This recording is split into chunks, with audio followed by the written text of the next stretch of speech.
exciting stuff.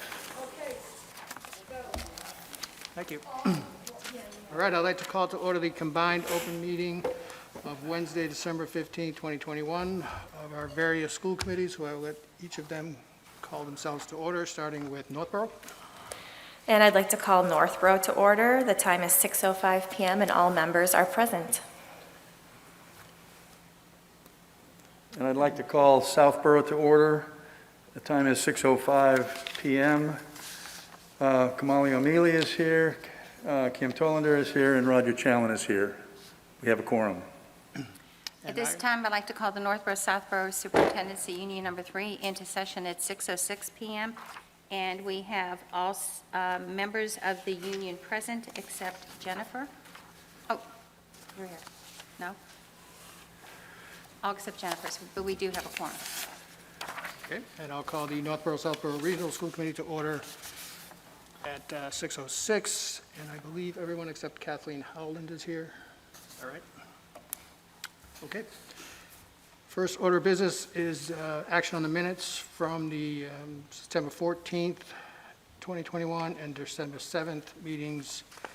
The 14th requires me to all four committees, the other just the Union and Southborough, but I think we can do them all together for the sake of expediency, so I will entertain a motion to approve the combined open meeting minutes of September 14th, 2021, as well as the combined special open meeting minutes of December 7th, 2021. Northborough, we want to start, why don't we start with the region since we've got a head start there? Second for the region. All right. And Northborough? I'm looking for the same motion. We have a motion and a second. And all in favor? Thank you, it passes. Oh, Joan, what was your vote? I was going to hold the vote till the end, but that's Perfect, thank you. Roger. I'll move for Southborough. Is there a second? Seconded by Kamali. All in favor? We're It's waiting. unanimous. For the union, a motion to accept the minutes of open meeting minutes of September 4th and the open meeting minutes of December the 7th. For the union, motion. Go ahead and make it, Joe. I'll make the motion. Is there a second? For the union, Keith. Motion has been made and it's been seconded. Do you want to do all the votes at one time, Paul? Yeah, whoever hasn't already, all in favor? Opposed? Abstain? Looks like it passes unanimously. Thank you. And for Northborough, we'll officially do it now. All in favor? All opposed? And all abstained? And Joan, what was your vote? Yes. Great, thank you. Is it approved unanimously? We good? Okay. Moving on, personnel. I'll turn it over to Superintendent. Sure. So in your packet is the personnel report, and I just would like to highlight one resignation, and that was Maurice Myrie, the Chief Information Officer, and I am pleased to report that we have identified a finalist for the position. So under Keith Lavoie and Julie Doyle leadership, they have conducted a search process, and we will be finalizing the candidate this Friday, and they'll be making an announcement later Friday afternoon. Okay. Any questions, comments on that? Kelly?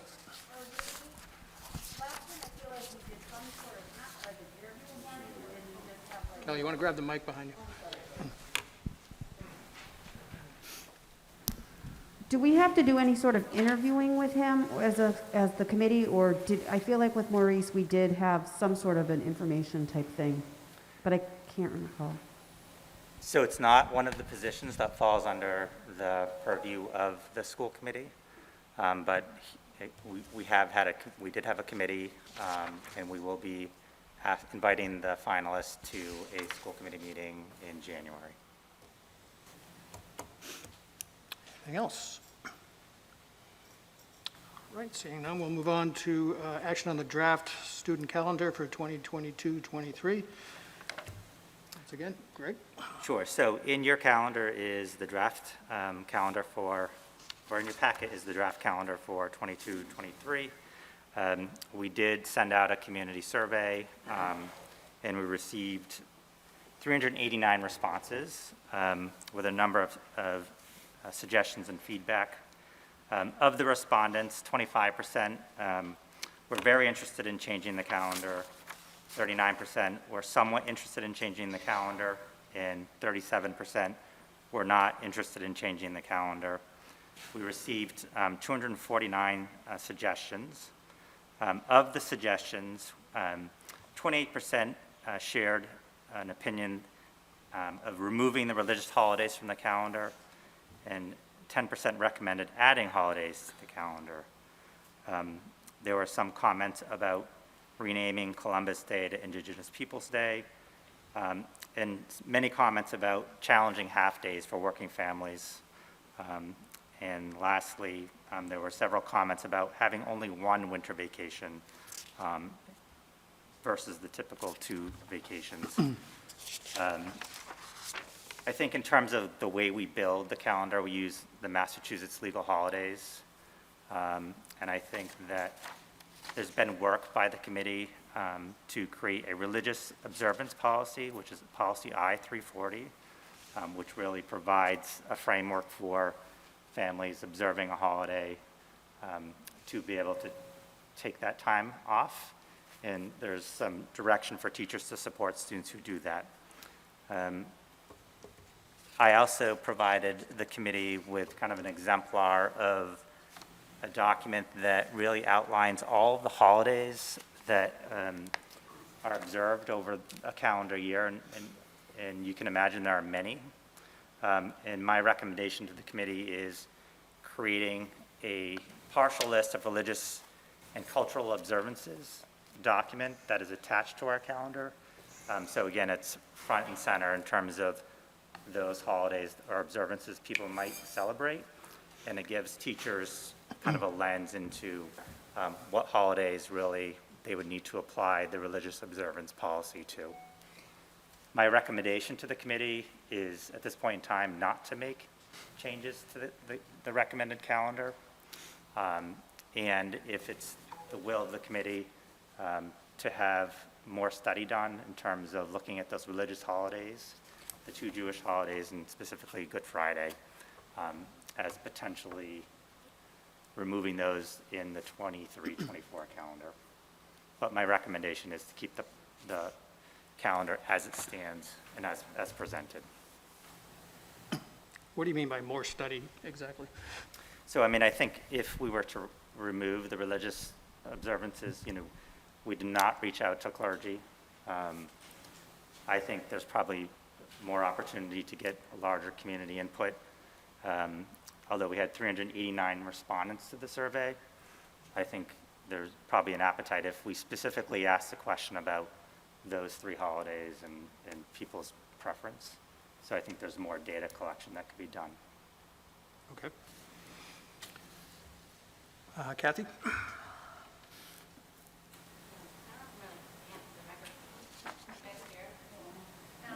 No.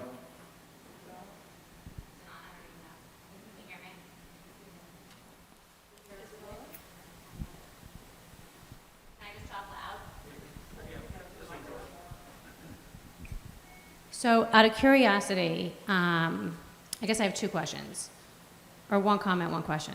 My first comment is about the half-days, which in Southborough, we have 4 schools. And I had 3 kids at 3 schools and half-days for I can't even tell you how long. So I can understand the half-day piece of it being a challenge for parents if they have multiple kids. And not everyone's going to have a kid at every school. Fortunately, I just happen to have that for, I don't know, maybe 5 or 6 years. So that I think we should look at. My other question about the religious holidays, because we had the conversation, I don't know if it was 3 or 5 years ago, and decided to put, discuss it for a while. But since our last discussion, how many districts around us have taken off the religious holidays and how have they, what was the reaction to them taking the taking the holidays off the calendar? Joan, you still got a question? Oh, I didn't know if somebody wanted to answer Sorry. Kathy's. Yeah, so in response to your first question around the half-days, so a lot of the feedback was around making sure those half-days are on the master calendar in advance so families can plan. And then, when possible, aligning the half-days across our schools. So again, there's not a half-day at Neary one day and another half-day at Trotty or another day. So having consistency around those half-days. So we are looking at that. We do have flexibility in terms of that's kind of internal calendaring that we can do, working with principals and the leadership team. In terms of your second question, I think there's not a lot of consistency across districts in terms of districts that have removed religious holidays. I'll give you an example. Westboro added religious observances. Shrewsbury removed religious observances. Some districts have maintained their calendars and haven't made changes. So there's a lot of inconsistency. And I think each community is unique in terms of their approach to calendaring and deciding what's right for the community in terms of whether adding or removing religious observances. You good, Kathy? Okay. Yeah, but I am good with it. I just think as our communities become more diverse, it's going to be a bigger conversation. And I'm sure that that's what happened in Westboro. Can I add one comment to that too? So the several districts approached the calendars. Again, if we were to add all of the religious observances, it would be quite an intense calendar. So Belmont, Lincoln, many districts have added, again, the partial list of religious and cultural observances as part of their calendar and created the religious observance policy so that, again, it's equitable in terms of here are the observances, here's the policy, and making sure people are aware of the policy in terms of the district. Now, Joan. Oh, thank you.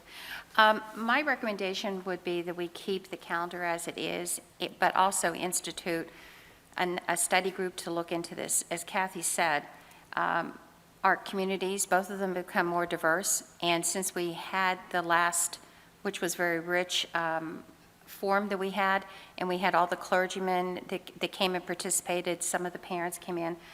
We also have new parents that are coming into the town, and we also have ones that maybe have children that will be coming into pre-kindergarten or kindergarten. So I think we have to encompass all those people, and I would see, my recommendation would be to keep the calendar, but then to also, under the direction of the superintendent, is have a study group to begin looking into this and to see how we can reach to all the community members, because it does affect, in some ways, even grandparents, daycare facilities, somebody who would be watching these children during the day. So I don't know if you're ready for me to make a motion? Get more discussion? I think we have a few more comments, questions. Actually, I think Kelly was just before you, but go ahead. I think one other thing that people brought up in talking with community members is taking into consideration the addition of Juneteenth, which now falls right within our last few days of school. And if you look at this year's calendar and even next year's calendar, it falls on a Monday. Our last day of school is supposed to be the Friday before. You put one snow day on, and we now have a full day on Friday, a long weekend, to come back to a half day on Tuesday. And I think a lot of families are feeling nobody needs a long weekend the weekend before the last day of school. They just want to be done. So that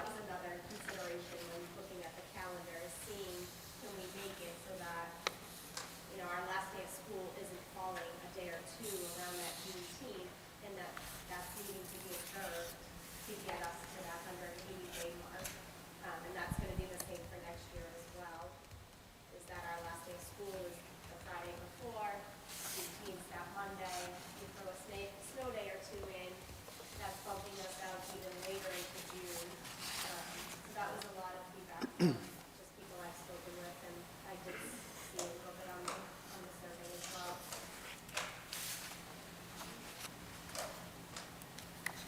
I think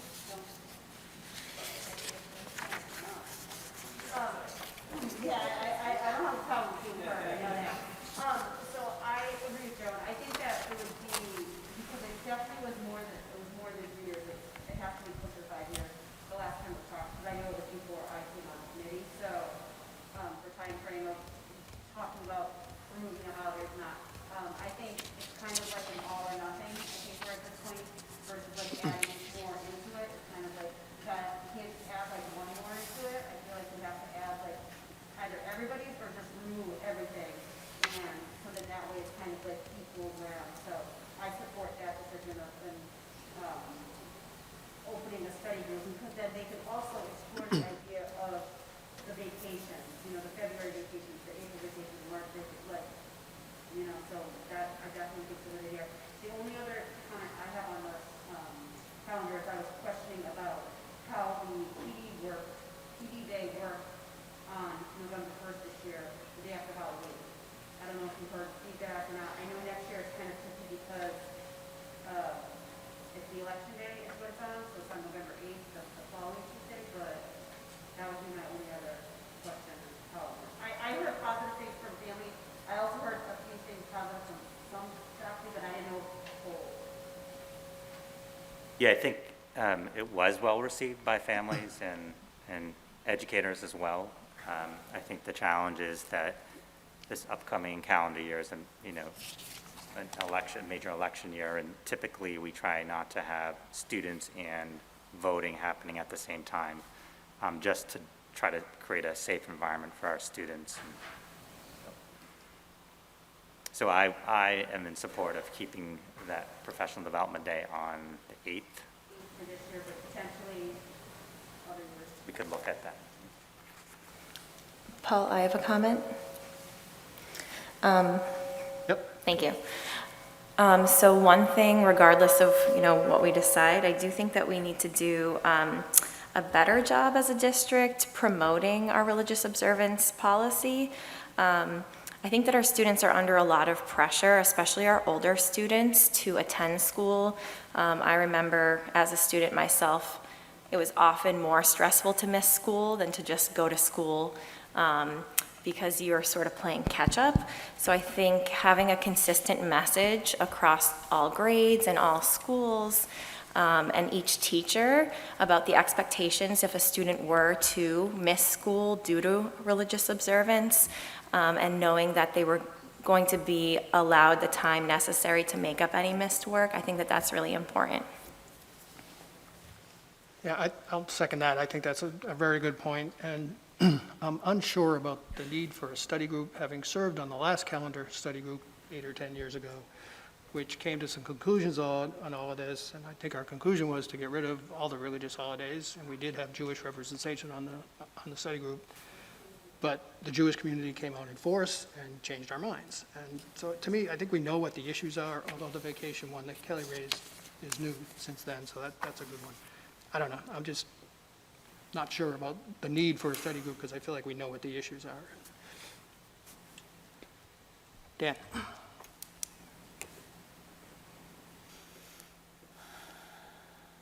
So I would agree with that. I do recall that, and so, everyone loves a good study group, so, I'm not adverse to one if folks would love to have another study group, but I'm confident that Greg and his team can provide us with you're gonna come back every year with some guidance on what you think, how you think the calendar should look. And I'm confident that you're gonna come to us with some data behind that. So I don't know that we need another, I'm not in favor of another study group. My motion would be, which we haven't made yet, but just to accept the superintendent's recommendation as is, and then next year you'll provide us with the data I'm confident that you'll provide. Joan? Therefore, I'd like to make the following recommendation for Northborough and for the region. I make the recommendation to keep the school calendar for the year 2022-2023. Is that correct, Mr. Martineau? Yep. Yes. as is, but add a link to the district's religious observance holiday dash I-340 and add a document outlining many of the key holidays observed, celebrated over a school year. And I believe the union does not have a vote on this. It's not under their jurisdiction. I think that's right. Second for the region. So moved by Joan for the region, seconded by Dan, and Thank you. seconded by Keith for Northborough.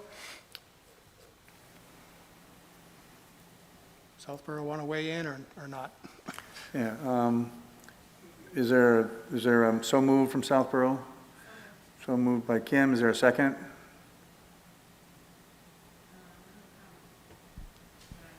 Well, I'll second it just so that we can take a vote on it. Okay. Moved by Yeah, I Kim. could not hear, I'm sorry, it's...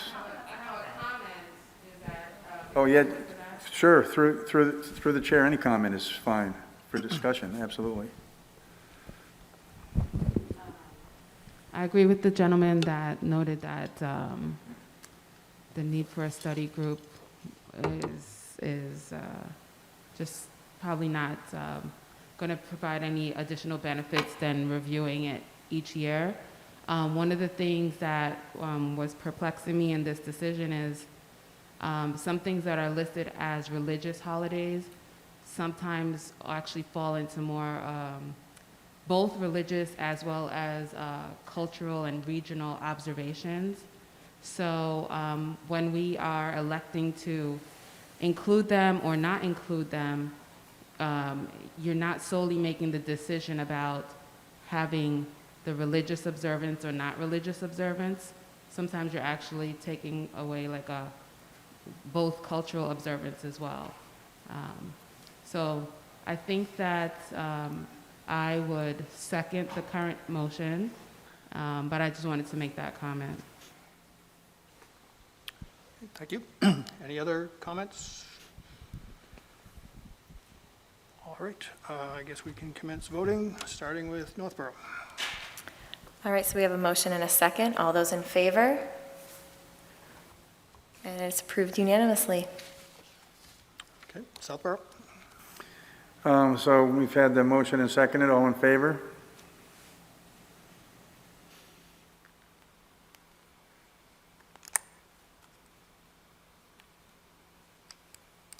What's the tally right now? Passes unanimously. Okay. And for the region, all in favor? Any opposed? Any abstentions? It's unanimous. Okay.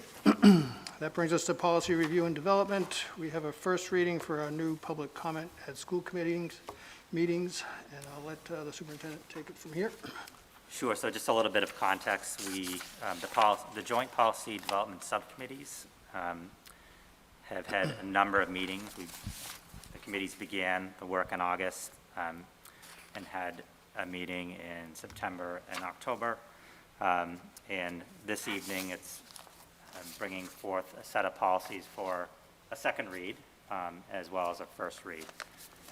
The first readings are primarily policies that have to do with HR, with exception of the one policy that is public comment at the school committee meetings, which is B330.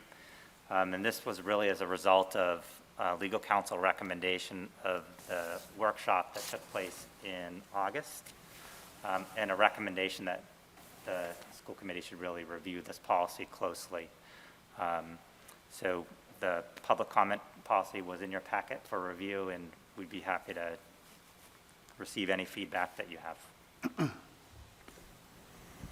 And as noted, we are hoping to pass this tonight because we need it.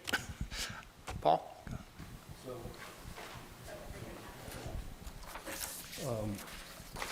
You know, I see the need for this policy, but I think it's a tad tougher than it needs to be, frankly. To just say we're going to limit a person's comments to 3 minutes and we're only going to stay in session for 15, even though we've got all sorts of flexibility to extend that. I think the fact that we put our markers out there that stringently is I don't think it necessarily suits our purpose really as what we're trying to do to represent the community. And I get the need for some guideposts there, but I don't know, 5 minutes for a person to talk, it maybe would be a tad wiser. I'm not sure exactly how long I'm talking now, but I think I'm probably pushing 3 minutes. And to go at least a 30-minute session, I don't think that that's the end of our world for us. Our meetings run long enough.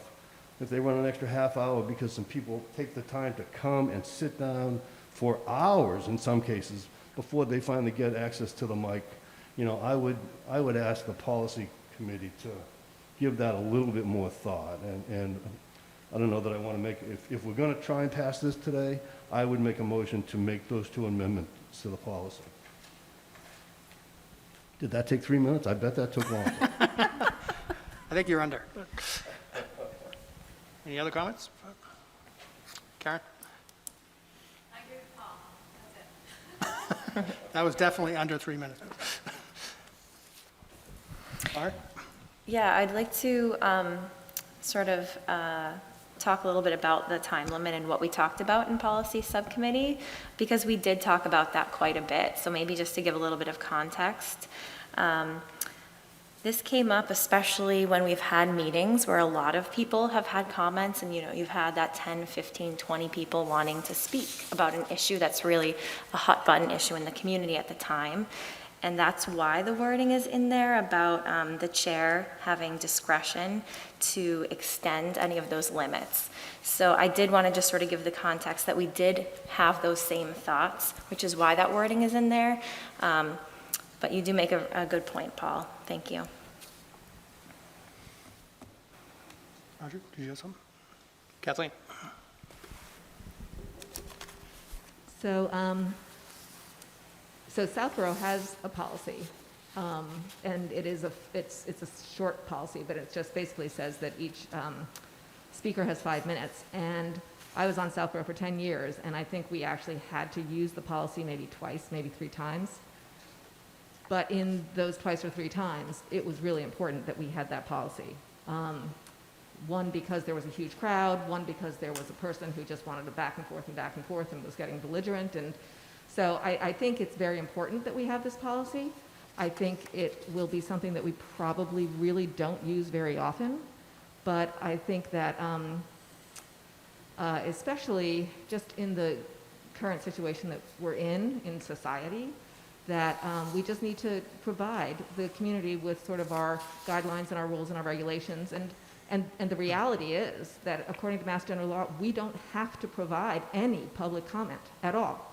We don't have to, but we want to, but we also don't want it to be abused. So, like Lauren said, we debated a lot about the wording and the reasoning behind these different bullet marks, and I could see maybe changing it from 3 to 5 minutes, but I think absolutely we need to have a time limit in there so people have expectations, and then the chair can always extend it. They always can.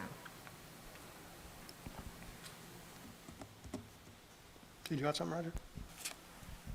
I see Kathy's hand up. Oh, Kathy?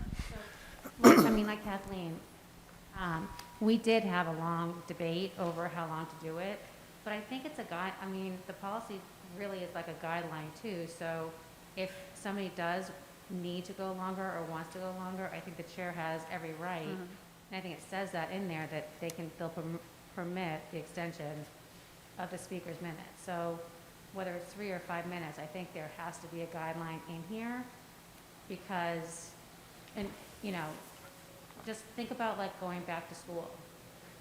We were on that until like 12:30 in the morning, maybe 1 o'clock, and it's great that so many people showed up to comment, but I think that you just have to have a guideline somewhere, just so people are aware of what our meetings look like. Anybody else? I do have some comments. Go ahead. I would like to speak in favor of voting to approve this tonight. I was in the 2 subcommittee meetings that we spent a tremendous amount of time on this policy.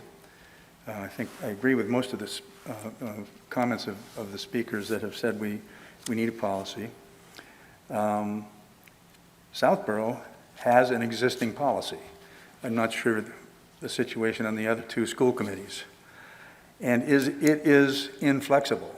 The existing policy says 3 minutes and 15 minutes, and there are no exceptions in that policy. Now, I've seen some comments come in, at least from folks in Southborough, that haven't complained about the fact that the policy is the way it is because of the way that historically the chairs have managed this. But we need to at least have a way to provide the chair some flexibility, or the chair is going to violate policy anytime the chair allows somebody to go past 3 minutes or 15 minutes. Now, I noticed that Lauren used the phrase "at the chair's discretion." I expected to see that in this new policy. It's not there. However, what is there is for extenuating circumstances. And I think since the chair ends up having to use discretion in determining what's an extenuating circumstance, there probably isn't any sense in having to add something else, at least tonight, to that policy. Look, as recently as Southborough's last meeting, I allowed a speaker to speak for quite a bit longer than 3 minutes. And I knew it because I already had an email that day that was pretty long. I had already forwarded that email to the rest of the committee, and I had confirmed to the writer, ultimately the speaker, that I had done so the committee was well aware of all of these speakers, all the points the speaker wanted to make. Nonetheless, I think because of out of courtesy and respect, I allowed it. I'm not sure that everybody agreed with me allowing it, especially since we already had that information. And I don't think that audience sharing is intended to be a platform for speeches, especially speeches about things that aren't new information, or especially about things that have already been stated. So I think that what happens is a chair, not just current, but also historical, and not just Southborough, but other committees, is put in a position, at least with the Southborough policy, which is inflexible, of either violating policy and allowing some kind of courtesy and respect, or effectively being in a situation where those two compete with each other. And I don't think that's a position that we want chairs to be in, or anyone to be in. So at least from the Southborough standpoint, and we have another meeting coming up, certainly before this next combined meeting, as I think all the other committees do, I would at least like to, whether all the other committees vote on this or not, I would at least like the Southborough committee to vote on the aspect that allows the chair some flexibility to extend the time limit, because that is inflexible right now in the Southborough policy. I actually think that, as a couple of speakers mentioned, I don't think that in general speakers abuse a time limit. And I think that there have been some, I think we referenced that initial school meeting where we were all together, and there were a lot of speakers. But I think we need a policy, whether it's 3 or 5. 3's been in the Southborough policy for quite some time. It really hasn't been abused, I don't think. And but whatever the time limit is, I think we need it. And I think that the committees will deal with it respectfully, and I think the citizens will deal with it respectfully. So I think I'm over my 3 minutes, but I think I'm under 5. Okay. Kathleen?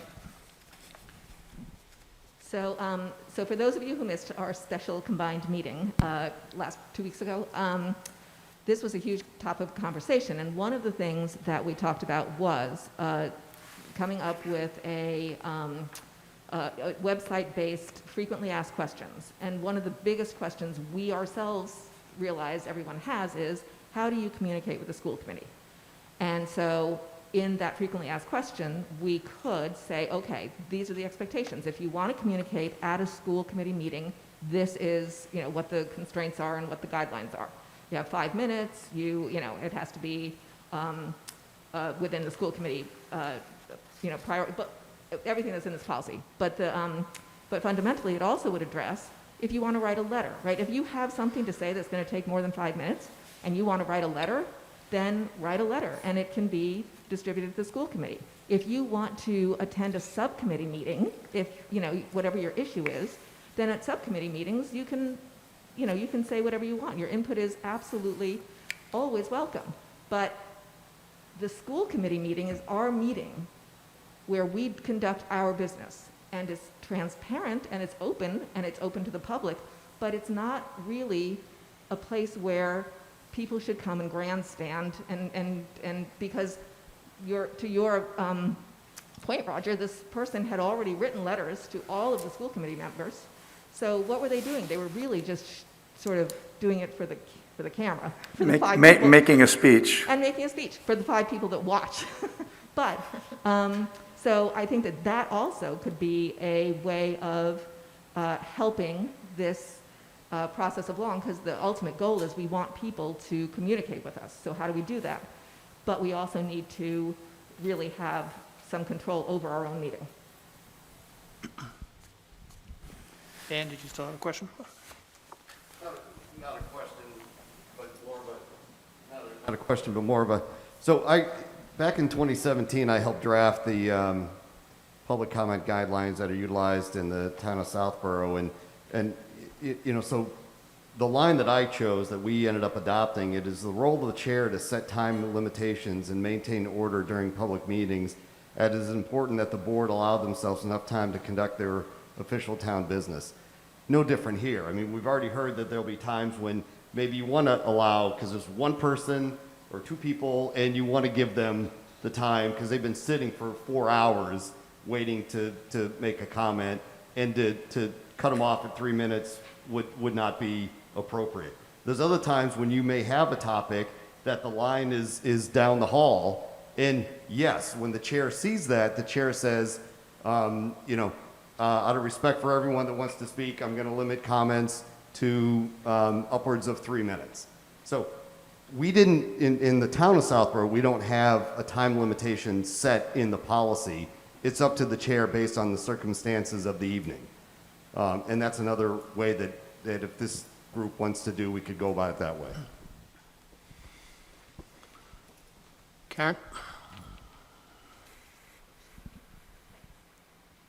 So I agree with Kathleen, and I definitely respect all of the work of the subcommittee. So I just kind of want to edit my comments that I was at the communication workshop that we had last week, and so my gut reaction at seeing this was kind of with Paul's, like, our whole point of also having this is to respect and communicate with our constituents, right? So I agree that we need to have a policy, and I definitely will vote on this tonight because I think it's important. But I also would like to see that FAQ posted ASAP so people know what to expect, because I just feel like that it's a gut reaction and kind of harsh to say, okay, here's the policy. You know what I'm saying? And so those are my comments. I don't see any more hands. It did strike me as a little bit harsh, especially the part that said, the presiding chair, in an extenuating circumstance, may permit the extension. I mean, extenuating circumstance to me is a very unusual situation, which I guess it would be if we need to extend this, because it doesn't happen very often. So I think I can live with it. And I think 3 minutes is plenty. I mean, if you can't distill your points down to 3 minutes, then, there's a problem, I think. So, Kathy, Key? Can we change the wording? What's that? Can we just, then, if we're not comfortable with that wording, can we change it to be more, comfortable for people to read? I'm sorry, I couldn't understand you. I can't hear the question. Okay, sorry. Can we change the wording? can we change the wording from extenuating circumstances to discussion, or discretion of the chair? May I say something to the chair? Yeah, the proposal that I had made, but at the subcommittee, policy subcommittee, was simply to say, to add 4 words in 2 places. And it was with that language. It basically was, where is it? Does it say extenuating circumstances? Where does it say? I'm missing the, yeah.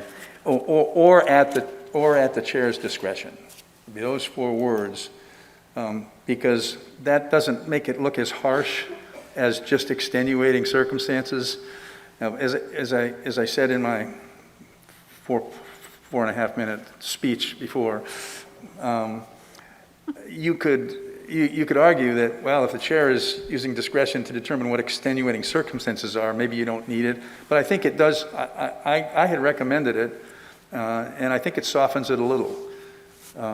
You can always come after the chair for, using poor discretion, but you need to have, and that's okay, but I think if people are looking to have that, those 4 words added, which allows for, and the chair's discretion to go along with the extenuating circumstances, I would support it. Okay, so what if we change to something like the presiding chair has the discretion to permit extension of the speaker's 3 minutes or the 15 minutes total? I'm having a hard time hearing, sorry. I said the presiding chair would have the discretion, where am I now? To permit the extension of the speaker's 3 minutes and/or the 15 minutes total. Yeah, if you need to change it because those have been separated now in this policy. In other words, the 3 minutes is in one section and the 15 minutes is in another section, so you really have to use that language in both of those sections. Keith has a comment. Or create another section. I think it's fine, you're in there. Keith has a comment. Keith? I definitely agree with an amendment of the extenuating circumstance language. I was going to make the comment before Mr. Desmond. I was holding back a bit, and when you said it, I realized I could speak up as well. I would approve it as is, but I'm not thrilled with it just because it makes it sound so extreme and that you have to justify what extenuating circumstance occurred. As far as how to achieve that, I think it's simply just removing the in an extenuating circumstance between those commas. I think it can just be clear and concise because then it would read, the presiding chair may permit, and it's clear and implied that it's at the chair's discretion. So I think it's easily solved in that manner. I considered that too, I could go along with that.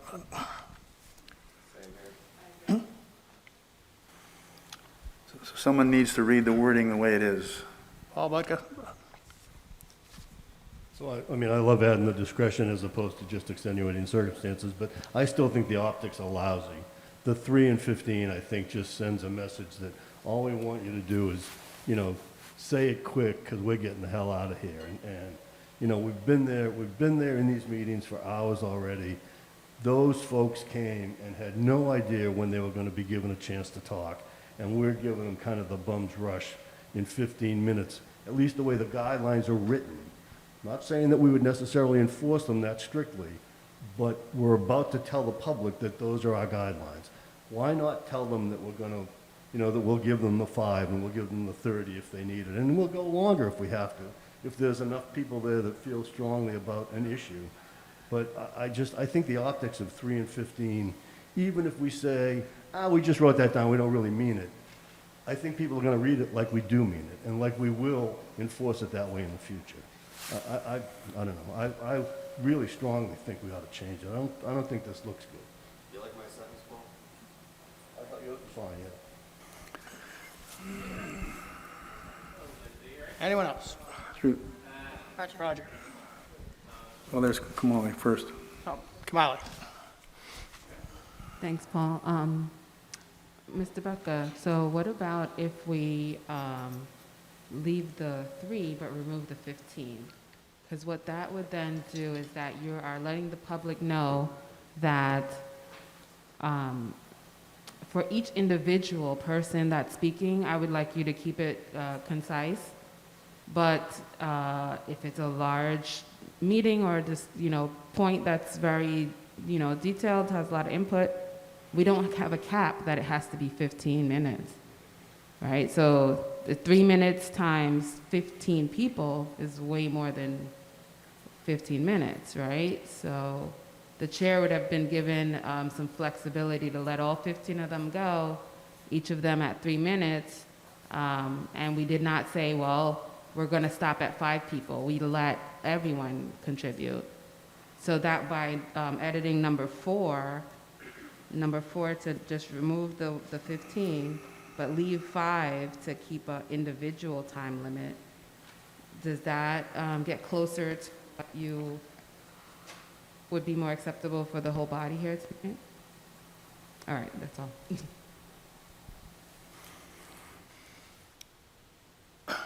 Is your hand going up, Kathy? Sorry. No, it's fine. So back in September, August, whenever it was, we decided as well, like, when you guys make the agenda, if we do think there's a hot topic on it, we can have 2 audience sharings, correct? There's an audience sharing in Southborough's policy at the beginning and at the end. So you can take whatever you're allowing in audience sharing, if you do that, Right. and double it. That's really the time that you're kind of setting almost as the baseline. And So just an additional comment, and the problem with increasing the baseline, since I don't think, and we've had this policy in Southborough, and I don't think, I don't think we've had a lot of complaints about how we've handled audience sharing. People understand that they try to get their comments done in 3 minutes. They can't, we don't cut them off, but they try to do that. They also understand that if there's a number of people, maybe if they do it in 2 minutes, that there'll be more people, speaking. So I think expanding the baseline, I don't think the 3 and 15 is particularly harsh. This is personal opinion, but if you expand the baseline, you have to recognize you're doubling whatever the 15, 20, 30-minute period is.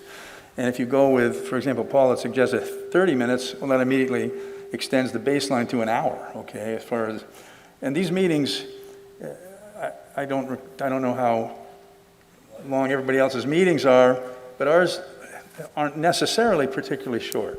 So adding an hour to poor folks that have to sit there and listen to the meetings in the audience, for example, even to wait to get to audience sharing, I think it's... I make a suggestion. What if we do what Kamali said, strike section 4 and amend section 5, something to the effect of the presiding chair has the discretion to extend the 3 minutes as well as to limit the totality of the public speaking period or something like that. Would that satisfy folks? Are you suggesting no time limit on the actual session itself? No guideline for a time limit for the session itself? That's right. Yep. No, I don't agree with that, but... Kathleen? I'm going to go back to my comment about, I think we owe it to the community to let them know what our expectation is, and that they can't just come up and go on and on and on and on. So I think it's important to put time limits in so that they can prepare their remarks, so that they know, okay, I've got 3 minutes. This is what this is how I have to, summarize things. So I don't think it's... Well, the 3 minutes would still be in there, just not the 15. But even the 15, I think they need to understand that, we welcome public comment, but it's not their meeting. It's our meeting to do our business. If there's something that's so controversial or people feel that they need to be heard, we should be having a forum, right? Which we have had in the past. So I don't agree with Paul. I'm sorry. Okay. I don't, because I don't think it's harsh, and I don't think it makes people feel unwelcome. I think it's just, this is Mass General Law, this is our policy, this is how we conduct our meetings, period. It's, we want to hear from you, but it's got to be under control. Laura? One thing that we reflected on at our subcommittee meeting was the fact that setting these sort of limitations is something that I think we sort of needed to find that benchmark, sort of that baseline, and then as we put this policy in place, whatever we choose, then we can reflect upon, is this working? So are we having a lot of instances where this 15 minutes or 3 minutes is really feeling very constrained? And if so, then our policy isn't working, and then we need to go back and change the policy. But I think that we discussed in subcommittee, you know, we need to start somewhere and see how it works, and if it's not working, we go back to the policy. So that is something that we talked about. I think that's an excellent point. Sean?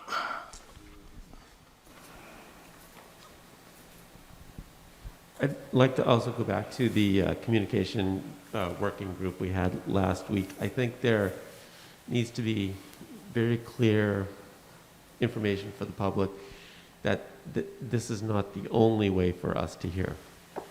That there are many other ways, and I don't think that is very clear at all. You know, if community members understand they can write us emails or write us letters or information, that's probably going to give us more information and to consider than to just hear a series of speakers at a meeting in the moment when we need to decide. So I think we need to, that communication work group was really helpful in putting out that there's more work to be done for the community to be heard well from us. Okay. Kim? Two things. One, I'm wondering if we can keep. Can you talk closer? I'm wondering, is that better? Yep. I'm wondering if we can keep the suggestions that Paul had, but for the you actually strike all of that. Sorry, let me start over. If we're going to have a totality number, say it in a way that if Southborough chooses to have audience sharing twice, that it just splits that time, at least to start out with, to Lauren's point. And then I also think it's very important that when we distribute this as our new policy, that it comes with a lot of what we've been talking about, like a lot of this extra, here's where we're coming from, this is how you use it, this is how you can talk to us, to really, because to the optics points, I do think that like when somebody comes to this policy, they're not in a good mood, right?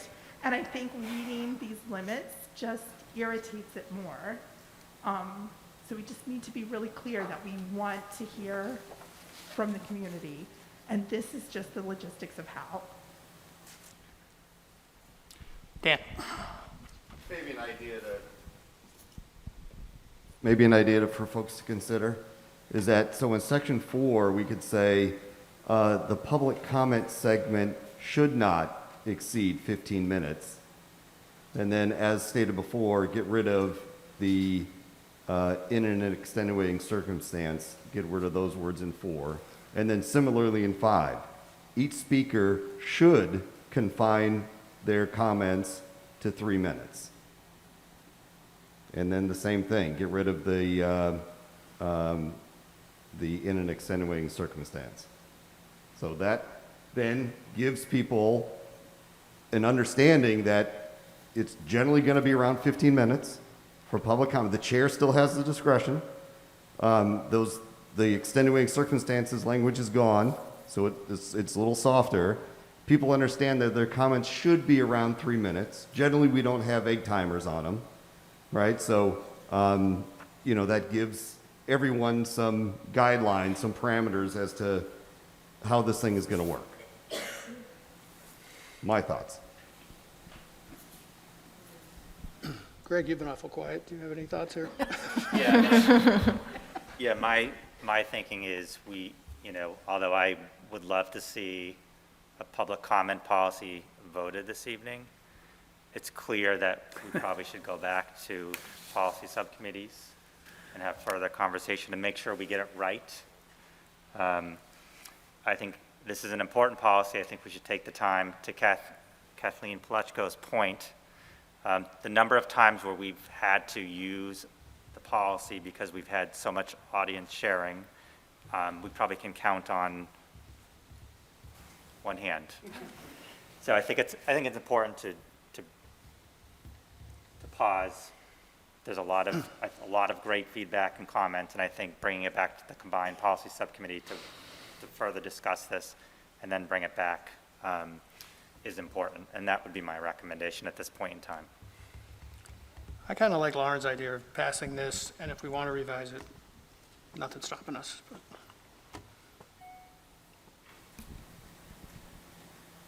Kim? I actually agree. I think that's a good idea. But if we don't do that, can the Southborough Policy Subcommittee meet to edit, to have sort of something to work with for the next quarter? How does that work? I don't see why not. It doesn't preclude any of the policy subcommittee from meeting.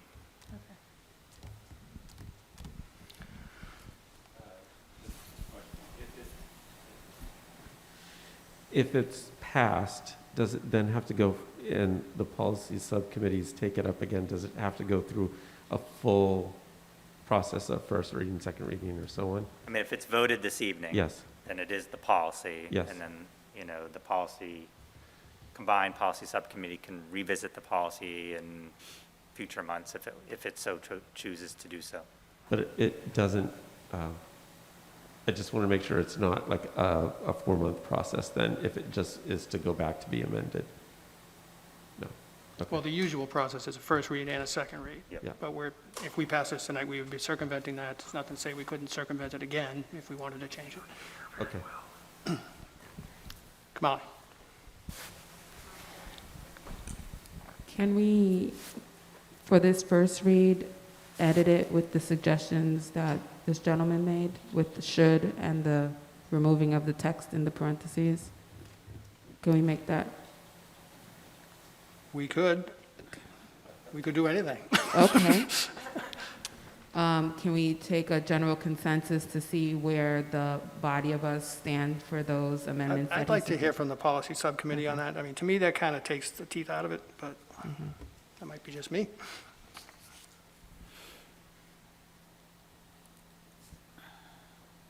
Kathleen, anyone on the policy subcommittee want to weigh in? Lauren? I think that Dan's suggestions would still make this a very good policy. And I think your suggestions, Dan, do sort of take away the harshness of the wording, so I would support that. I know that the legal terms of shall and, Dan, what was your suggested word? Shall and should. Should. I know that has been discussed a lot. I don't know if there's any legal implications there, but for a public comment policy, I don't see any problem with that. What if there was a situation where you absolutely wanted to keep people to 3 minutes, but the policy only says should? Can you still do it as chair? Yes. On what grounds? But Because.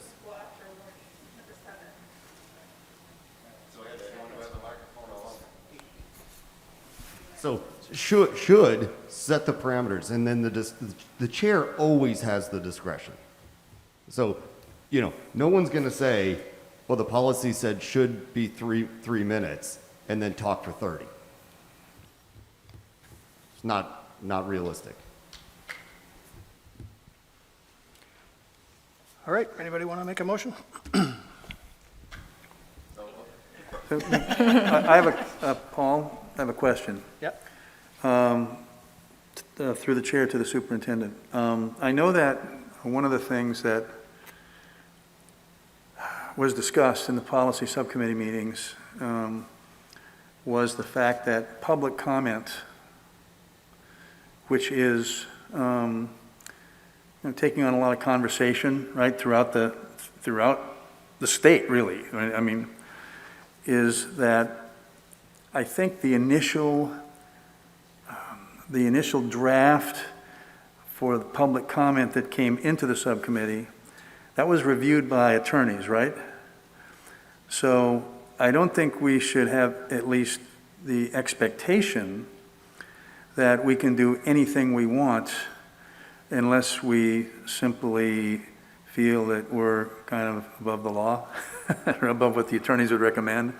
So I think if this, I think that I'm just going to remind people that this will probably and should be, again, vetted by the lawyers, just because that's kind of where public comment is these days, just an FYI. I personally, I mean, should sounds softer, but I think in practice, I don't think it provides a lot more flexibility than just having a limit and having people be respectful. They know how long they're going to talk for. If you say should, I don't think that stops anybody from trying to talk for 30 minutes any more than it does if you say the limit is 3 minutes. So I'm not sure what that really accomplishes, but just one voice. Dan? So I would move that we accept the policy with the following changes. In section 4 would read, the public comment section should not exceed 15 minutes. The presiding chair may permit an extension of the public comment segment. Section 5 would read, each speaker should limit their comments to 3 minutes. The presiding chair may permit extension of the speaker's 3 minutes. Any public comments may be submitted in writing to the chair. Okay. Second that. All right. Moved by Dan, seconded by Chris Covino for the region. I'm looking for a motion for Northborough. Thank you. Moved by Kelly, seconded by Aaron for Northborough.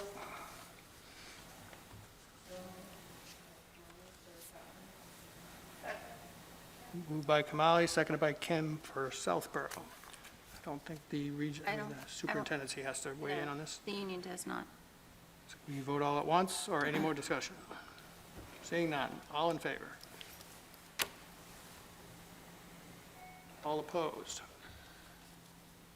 We have Paul Budka opposed for the region. Anyone else? Keith for Northborough. Abstentions? Motion passes. All right.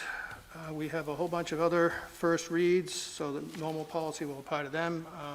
If you have any comments, send them to who? You can send those to me. Okay. And then second readings, we also have a bunch of these, and these are all, not quite all Northborough, Southborough, in region. One of them, I guess, is just the region, the second one. But I think we could still lump them all together, yes?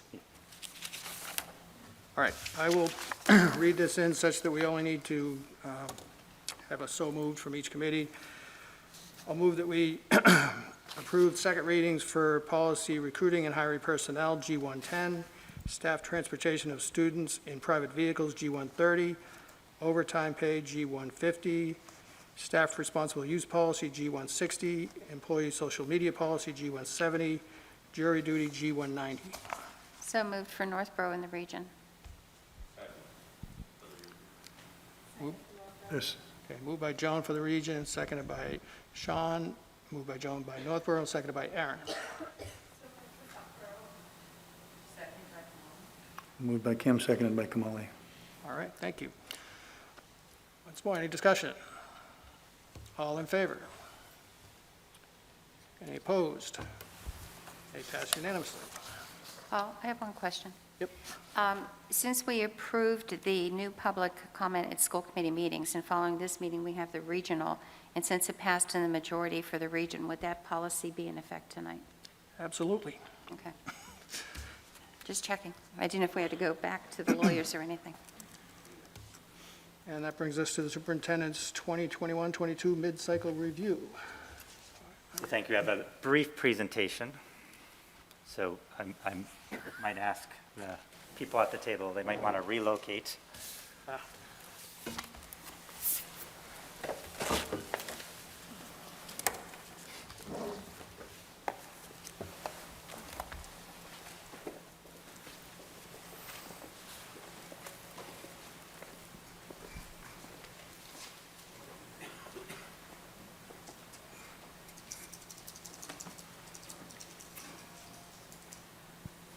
So this evening, I'll be providing the committees with a mid-cycle review.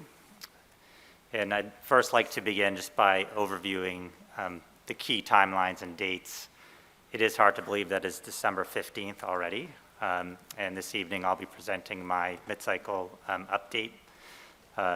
March 16th, I'll provide the school committee with another update.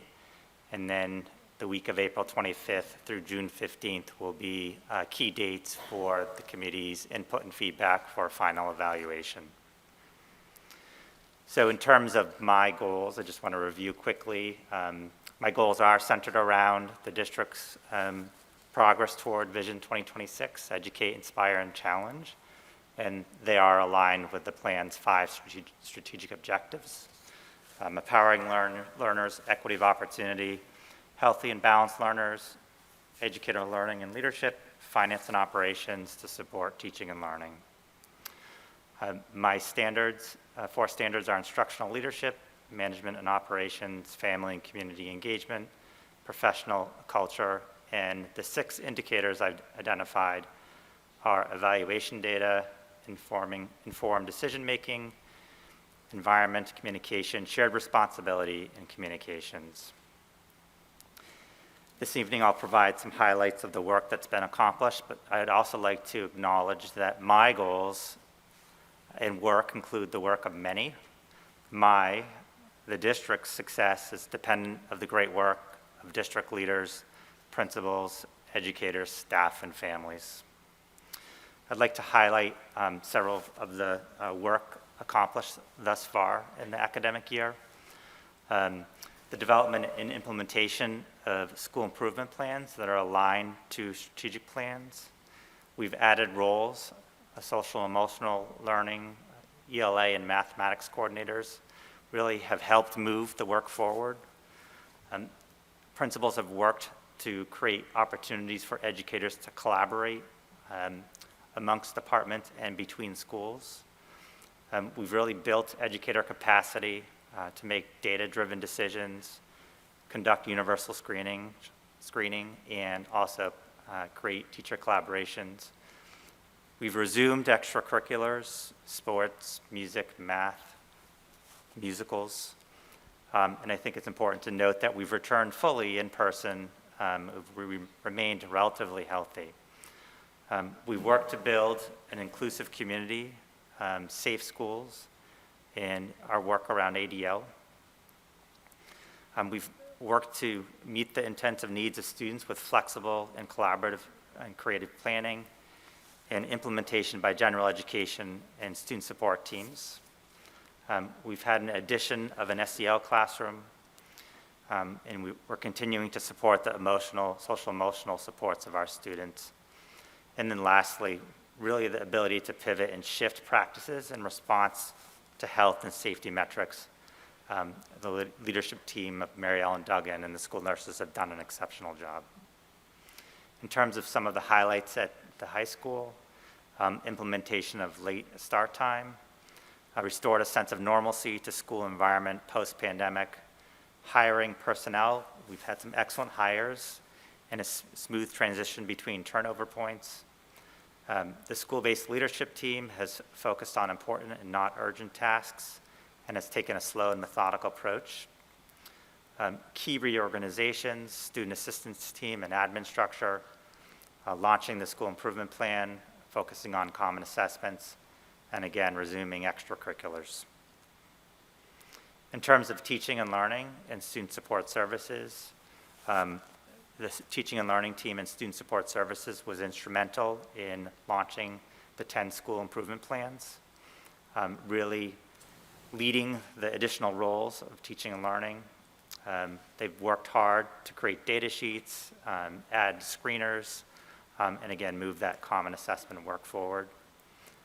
We've done some work around the CASTLE framework and the digital literacy and computer science standards, collaboration across schools, the L Summer program, and serving our families with interpretation and translation. In terms of equity, launching a World of Difference program at secondary schools, the equity audit, the coalition, and offering professional learning around Zaretta Hammond's work. The implementation of a digital literacy assessment library, positive relations with community partnerships such as NSPAC, and then hiring a new assistant director, a new team chair, new OT, and ESPs. In terms of human resources, I think meeting the needs of faculty and staff, COVID remains a reality. FMLA benefits, licensure, mental health, general questions, and people are reaching out to our HR department more than typical. Software changes, so we did add Talent Ed implementation as well as Power School changes in terms of HR. And then really having to be creative around meeting the staffing challenges, different recruitment approaches, and still trying to be adaptable to meeting those key positions that we need to hire.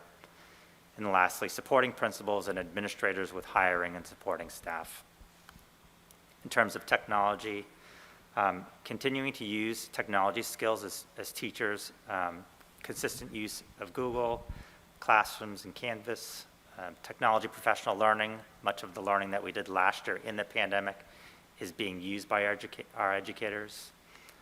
We're still in the launch of our student information system, and we've implemented a new phone system at Algonquin, and then we're in the process of launching a security audit. So in your packet, I did provide a more detailed update of my goals and progress of each of the action steps, and I'd be happy to answer any specific questions you folks have around my work. And I'm also happy to receive any feedback from you folks in terms of areas that you think I can grow and improve. And I'd be happy to hear those this evening, or if you want to send that information through the chairs, that works as well.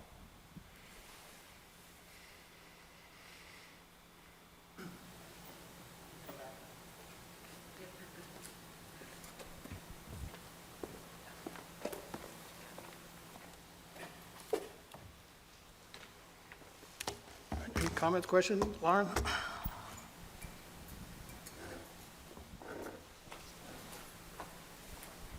Thank you. Greg, I was wondering for the Portrait of a Graduate, the work that we've done previously with Portrait of a Graduate, how is your work this year different, and how are they connected? So I think the Portrait of the Graduate work remains central to our Vision 2026. So again, it's kind of the beacon that we're moving forward to, making sure students are prepared for the next grade level, the next school, and eventually college career, and their next journey beyond Algonquin. The work that I've identified as part of my goals is really reconvening focus groups to get input around, is the work that we're doing impactful, and are there any adjustments we need to make in terms of the attributes that we've identified as key attributes for students to leave Algonquin with as they graduate. Anyone else? Kelly? Quick question about the inventory to assess current approaches and materials for use in health education, PK through 12, including physical education, health classes, as well as extracurricular health and wellness offerings, not yet started. Is that because of COVID? And I'm assuming yes. And do you think this is going to be realistically be able to accomplish in the spring, or do you think it's going to be pushed to next year? Yeah, so I think it's a great question. I think the reality is for our health leaders, Mary Ellen Duggan, and our school nurses, they've worked tirelessly to respond to the contact tracing and the ongoing pandemic, which has pushed out some of the work.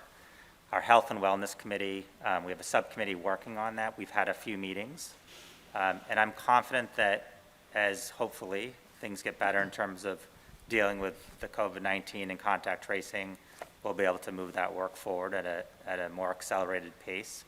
But it is slower, but it is still moving forward. I had a similar question about instructional rounds. I saw those have been paused, and you have a roadmap being developed to relaunch. Is that again COVID-related? Yeah, I mean, I think our plan was, we started with 10 networks across 10 schools with many educators. Our plan pre-pandemic last year was to bring the work of instructional rounds closer to each of the schools and have partner schools and smaller coalitions of teachers doing that work. That is another example of pausing the work because, again, right now is not the right time for having educators move in and out of classrooms. But we are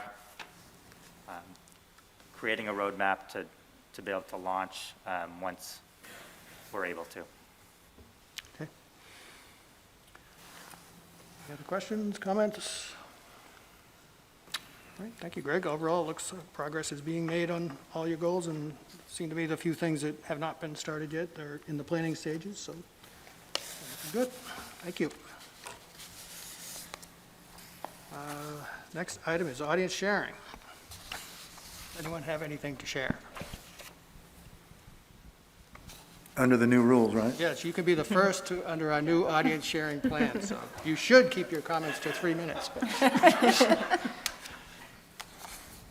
Hi, I just wanted to say I think the district's done a very nice job for the most part with COVID. Sorry, first, can Really you identify yourself and say where you're from? Oh, sorry, please? I apologize. My name is Kerry Trippy, and I have a 4th grader at Neary Elementary School. The thing that I wanted to bring up was recess, quite frankly.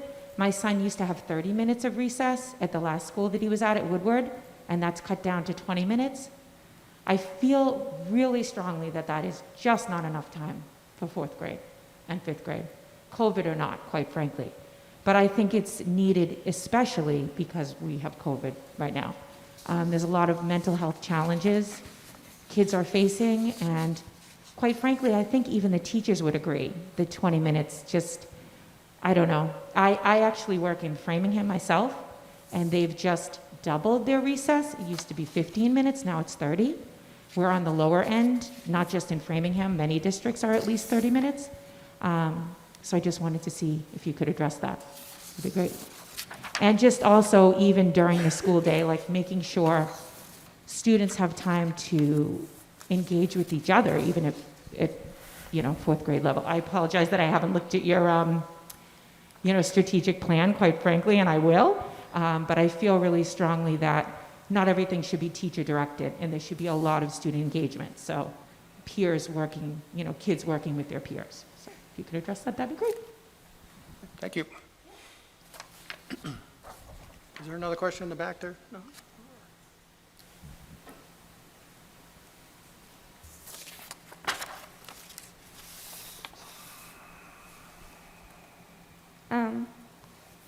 Okay, so I'm Ashita Aras, 8th grader at Robert E. Malkin Middle School. I've resided in Northborough for the past 7 years with my parents and younger brother. My family and I practice Hinduism, which is more than a religion. It's a way of life and a code of behavior. We believe that all beings in creation have a sense of faith, duty, and morality. These beliefs are omnipresent. We are connected to each other through our different cultures, and this should be highly valued. It is the need of the hour to accept, recognize, and celebrate our diversity. The town of Northborough and Southborough observes numerous holidays: Christmas, Thanksgiving, Columbus Day, Yom Kippur, Rosh Hashanah, and more. In order for us to be a truly inclusive community, Diwali should be included in the list of holidays that are observed. Diwali is of utmost significance to the culture and religion of Hinduism. Also known as the Festival of Lights, Diwali celebrates the return of Rama from exile and his victory against the evil demon Ravana. Diwali symbolizes the universal message that good always prevails over evil. Hindus celebrate Diwali every year in either October or November for a duration of 5 days. Celebrations include the lighting of diyas to represent the victory of good, family gatherings, festive meals, and fireworks. There is a large population of Hindus who reside in the Worcester County. The school district of Westboro, a neighboring town of Northborough and Southborough, observes Diwali as a holiday. Considering the two towns are situated close to each other, our school district should also adopt an inclusive approach for diversity to flourish. We can create an inclusive and appreciative environment by adding Diwali to the list of no school days. This is a wonderful opportunity for Northborough and Southborough to be one of the few towns in Worcester County that have declared Diwali as a holiday. It is crucial for our community to be inclusive and accepting of others' beliefs. Awareness of others' cultures can help one appreciate and value diversity. Hopefully, you can take this request into consideration so we can form a diverse community. Thank you for the opportunity to speak. All right, thank you. It's very timely, as we'll be looking at our calendar. So, any other audience sharing? All right, seeing none, I will entertain motions to adjourn. Dan Kalenda moved for the region and seconded by Sean.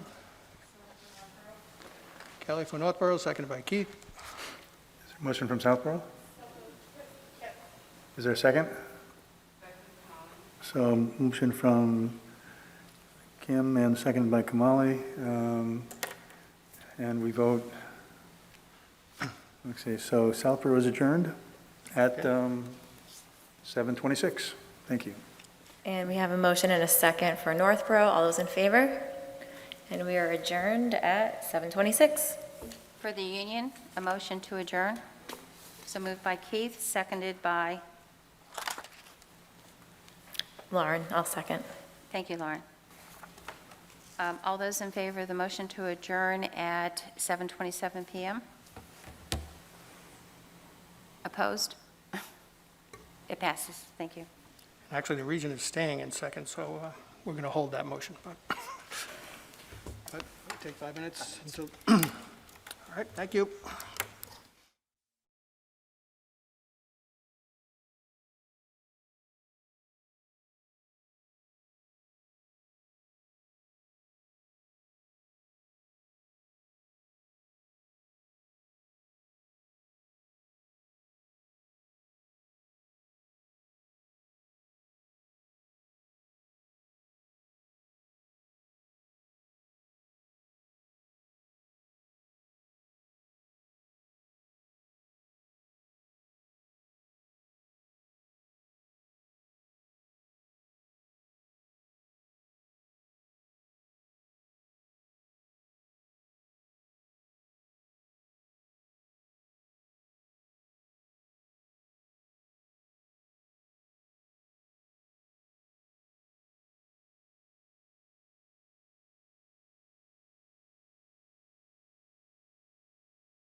I'd call back in order the Northborough Southborough Regional School Committee meeting of December 15th, 2021.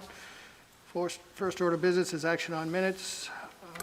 I entertain a motion to approve the open meeting minutes of November 17th, 2021. So moved. Moved by Dan, seconded by Karen. I think we had some changes, right, Greg? We did.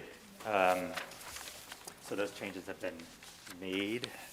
Let's see here.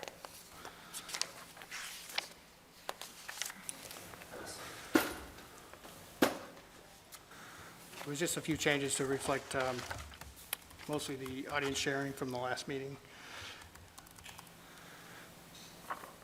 Red lines.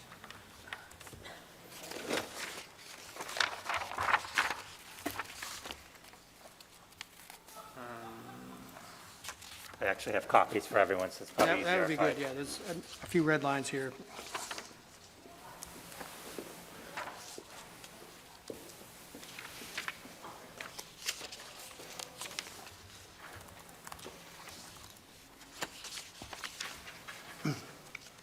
The small changes on pages 1 and 2, and then more significant ones on page 4.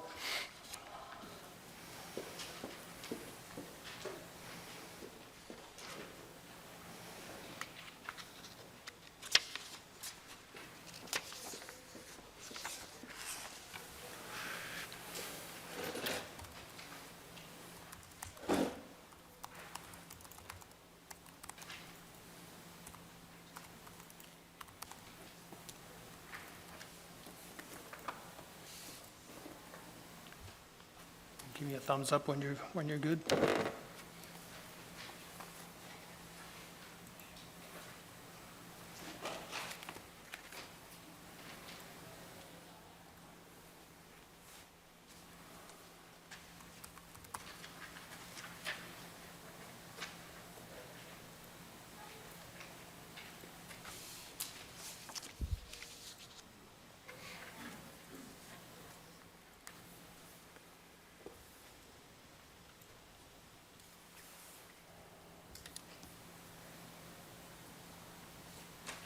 Any questions, comments? Everybody good? All in favor? It looks like it's unanimous. Thank you. That brings us to educational policy, none at this time. New business, we have the English department presentation. So this evening, we have Jane Bitar, who is the English Department Chair, who will provide us an update of the department's success. You're good. Do you want to, I have your presentation here, Jane. Hang on. Should we move? This is working? Yes. Oh, good. So thanks for having me. It's nice to be here. It's nice to be here in person. I will say that as I was listening a few minutes ago to all of your talk of public sharing in 3 minutes, I started scratching off half of my notes. Yes. I also, I think, excuse me, I am probably going to read off of my notes more than I typically do. I love public speaking. It's one of my strengths, but I definitely have pandemic fog brain. And I thought it was aging, and my young colleagues told me, no, it's a real thing. And I think to be clear and to get in what I'd love to share with you, I am going to use my notes more than I typically do. So I'm not used to that, and I'm a little ashamed of that, but just excuse me for it. So I was talking with some colleagues last week, and we acknowledged, like in life, here in school, for every blessing, there is a curse. And Sean is much more diplomatic. He talks about benefits and costs. I call them blessings and curses. Maybe it's because we're reading The Crucible, or maybe it's just because it's just a little bit more edgy. And so I thought I would frame my sharing today around I guess around blessings and curses. I wanted to be honest with you about our highlights, but also some of the things that are plaguing us just a little bit. I guess I'll begin with, we all know the most obvious curse is pandemic and COVID and all of that. But with that, a really blatant blessing, and if you wouldn't mind, is that we have a really fresh, renewed sense and appreciation for the outdoors. In 25 years of teaching at Algonquin, I have never had lunch outside with my colleagues. It's right there. No one ever told me I couldn't do it. And I mean, to look around, and I hope you were able to see all the kids outside walking, talking, learning, listening, eating, laughing, playing. When would I ever do that in any of my classes? We're in the woods on this beautiful campus talking about literature, poetry. And another benefit, another blessing that came along with the curse of pandemic and remote hybrid learning was we finally got small class sizes. It doesn't get any better than sitting on a bridge in the woods with 10 kids, 8 kids. And I got to know them quite well despite the remote hybrid setup. In fact, I wrote college recommendations for many of those kids who are seniors this year. They were juniors last year. So we did get to know the children well, despite the black, video off, the black boxes and the masks and all that stuff. I hope that our habit of appreciating the outdoors sticks, because I think it's a wonderful thing that has happened for many of us, and not just in school. Another blessing that came out of the curse that is remote hybrid learning, the cohorts I spoke about was a small class size. In the English department, well, this is one of the questions that came up very early in this school year, and it was a question about whether or not listening to a book is reading a book. We haven't, and I don't know that I have an answer to that. I don't know if any of you do. Certainly listening to a book is not reading it, but you are experiencing the story and you can engage in conversation about it and form opinions about it. And a lot of kids took up reading over, or a renewed enjoyment of reading over pandemic, and they spoke a lot about that. But I think something that we have always struggled with is getting kids to read, especially when you can listen. You can listen to these books, and they don't, kids don't even listen to a whole song, let alone pick up a full book and read it. So I think when I speak about learning loss as a potential, was there learning loss? Did we notice significant loss in our students' skills in the English classroom? No, I really don't think we did. I think the struggles that we're noticing this year are the same struggles we've noticed in the past. And reading is one of those. Not necessarily the skill and the literacy, but the stamina to pick up a book and stay with it for a sustained amount of time.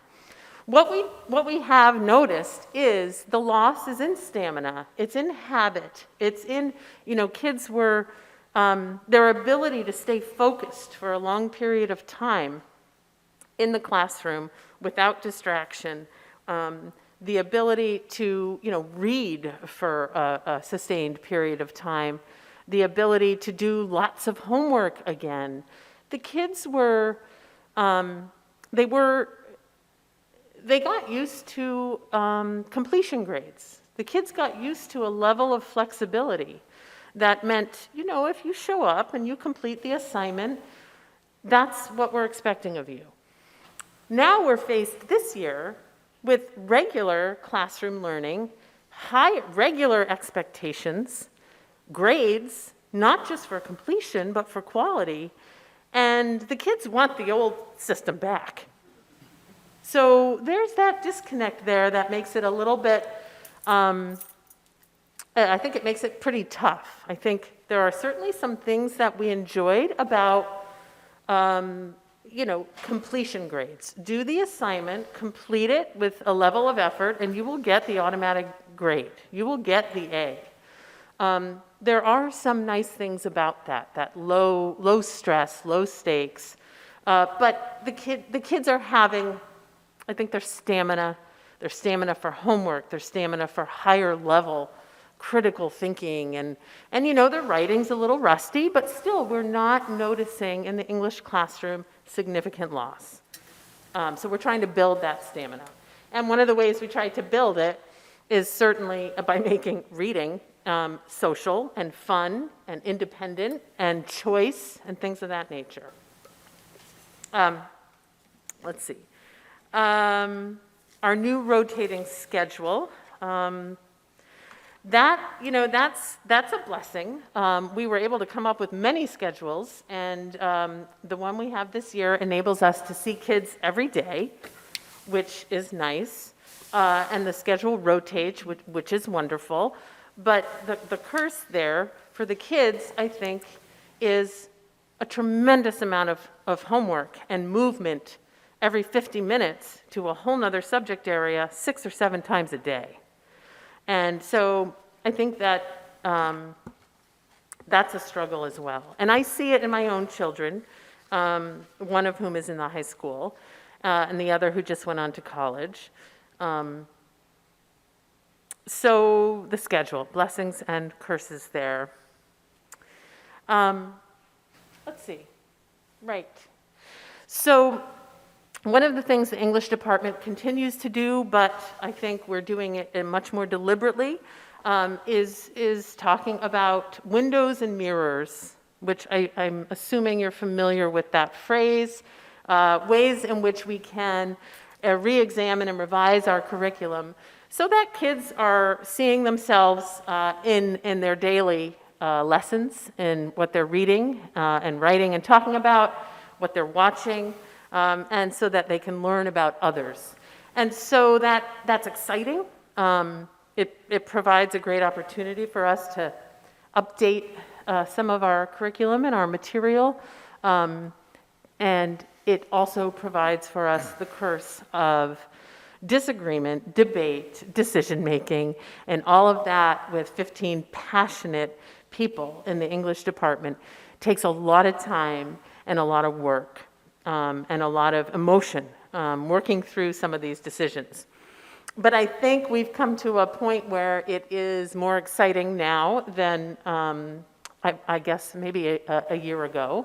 And what we've done is we've bought small sets of books to try out with our students. And that's another reason why the book group is really effective.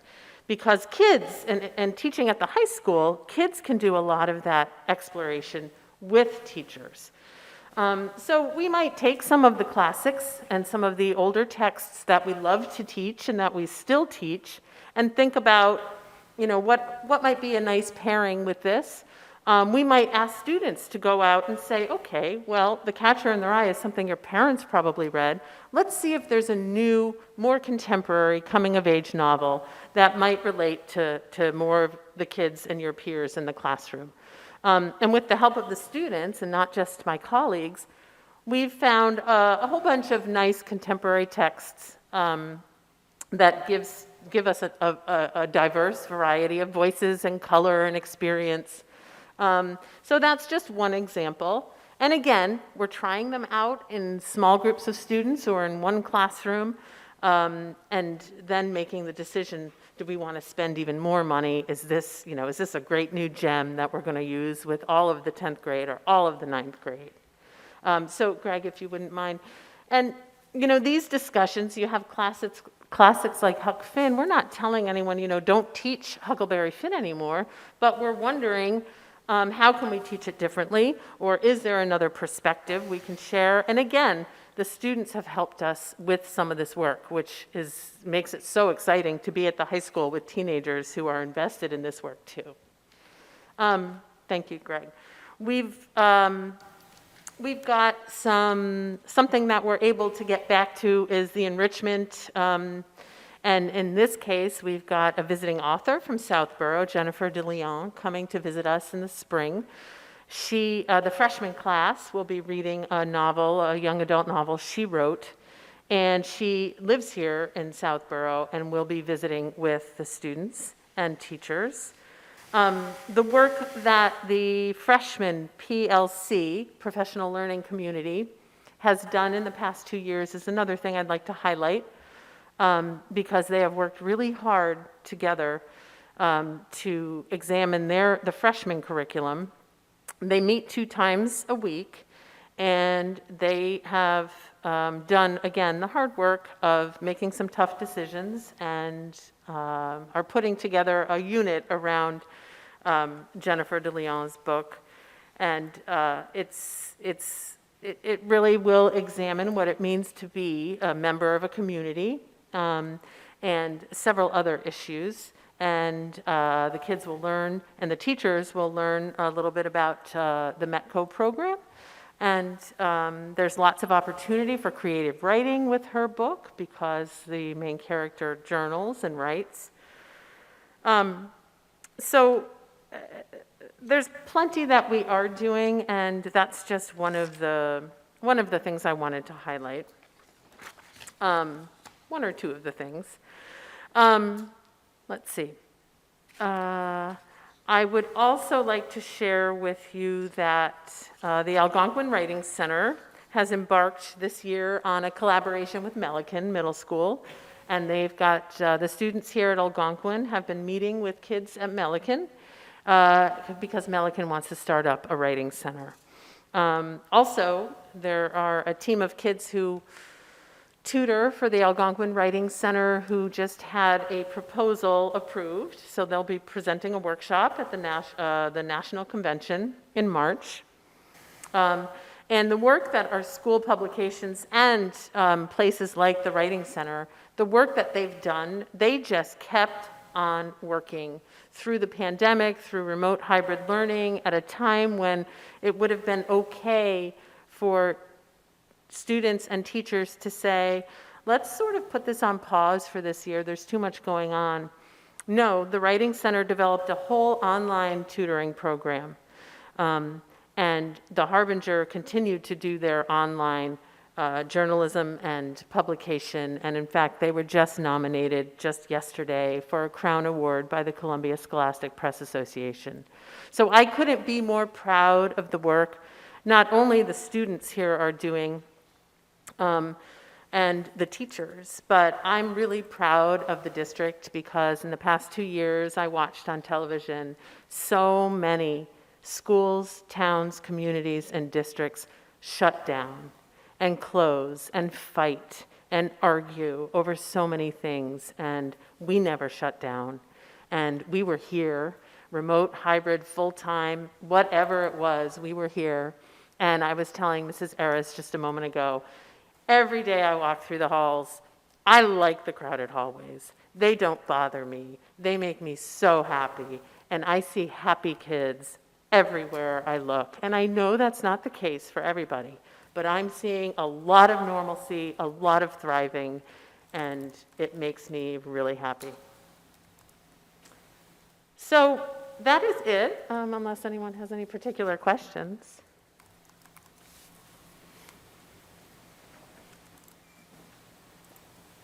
Yeah? So, I truly appreciate your honesty with how you see things, how things have gone here. For the past, like during the pandemic, with kids and stuff like that, like the blessings and the curses. I actually think that's I think that every family has that. And there is a perfect way to say how things have been going. So I loved your presentation, and I really loved your honesty with that. And I have to say, I listened to 15 books this summer, and I know somebody would say it's not technically reading, but it got me outside. Yeah. So I would walk for hours listening to books, and it was the best thing mentally and physically, just to get myself outside and to feel normal. So I think it's reading. But I'm also in my 50s, so. It's a tough question to answer. I just want to say thank you. I thought it was awesome. I was like tearing up a little with all your joy. It was great. And I really appreciate you getting feedback from the kids on the books, because they can read and want to read, and bringing that to the classroom is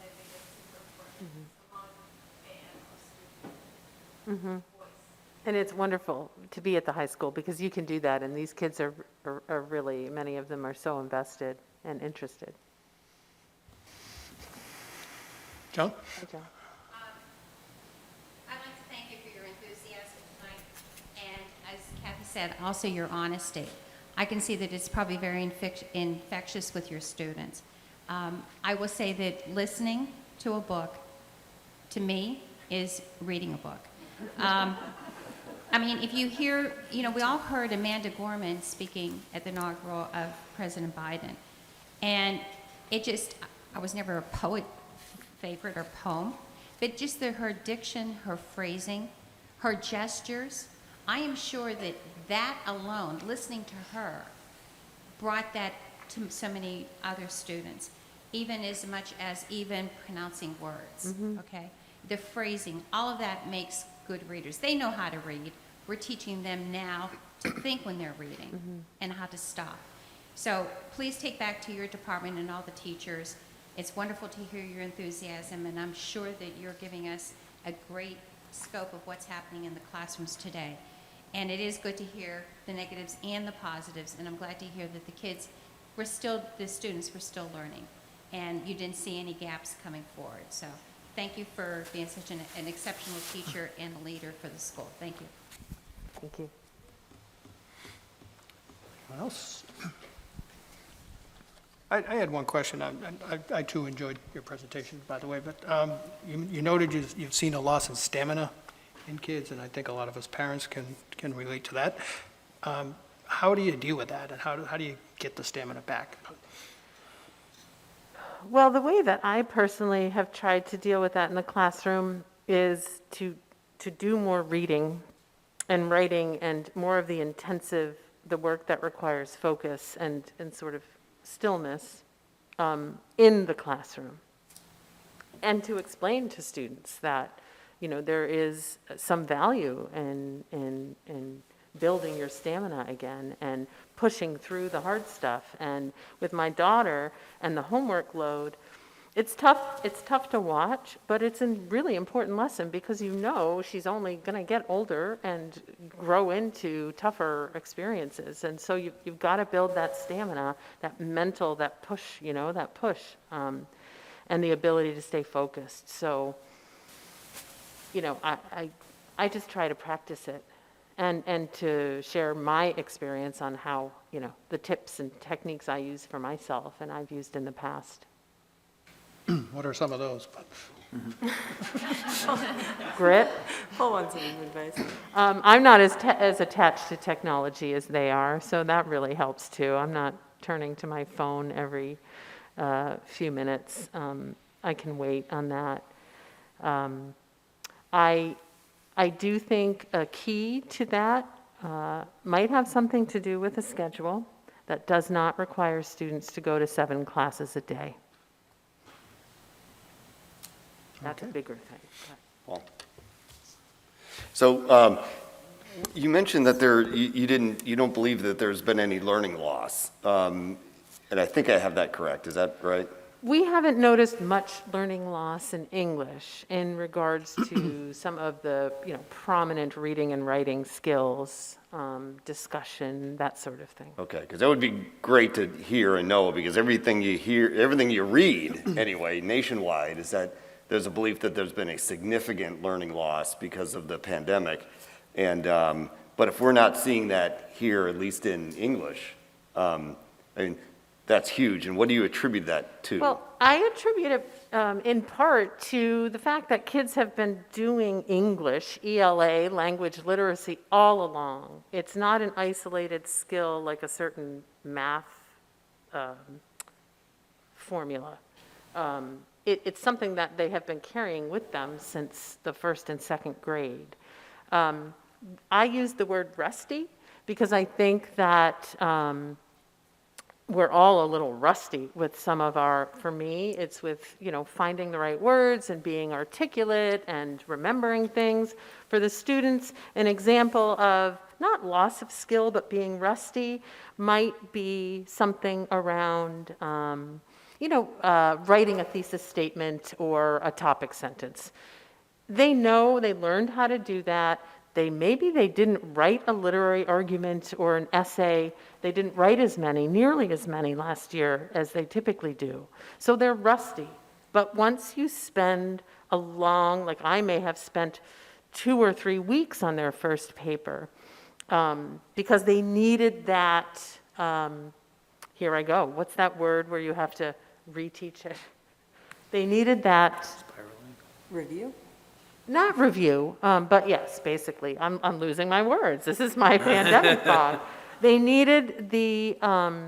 just needed a little bit of review and stepping back and saying, remember, this is why, this is what makes a strong argument.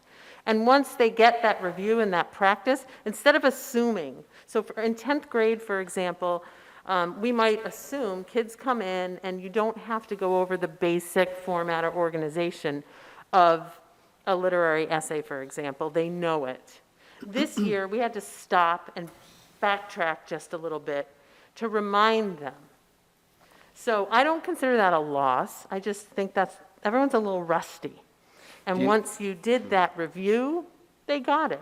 Do you know, have we seen our students' SAT scores in those areas stay the same, go up, go down? Do we know? I don't, the SAT, I don't know if as many kids took it in the last 2 years because so many colleges waived it.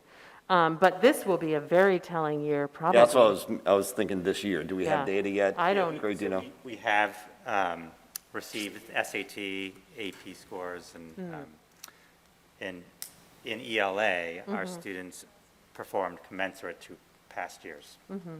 In some cases, even better. Yeah. So we did not see, again, the learning loss in some of those external metrics that other cities and towns and states have. Good to hear. Great, thank you. Testament to you and your program. Well, to a lot more than just us. Thank you. Thank you. I appreciate it.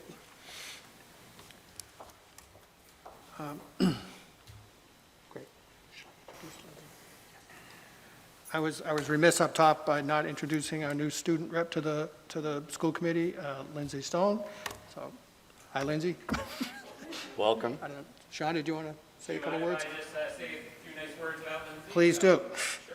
And could I just provide Lindsay with some context? This is not where we normally meet. So you will have a seat at the table, and one of the perks of being the student rep is you get one of these lovely name tags. So we have ordered that today, so it should be arrived for your next meeting in January. So it gives me great pleasure to introduce you to Lindsay Stone, who will be our student rep, which is a role we're restoring to the school committee as a non-voting member. I oriented Lindsay this evening to what that role comprised. She's very excited.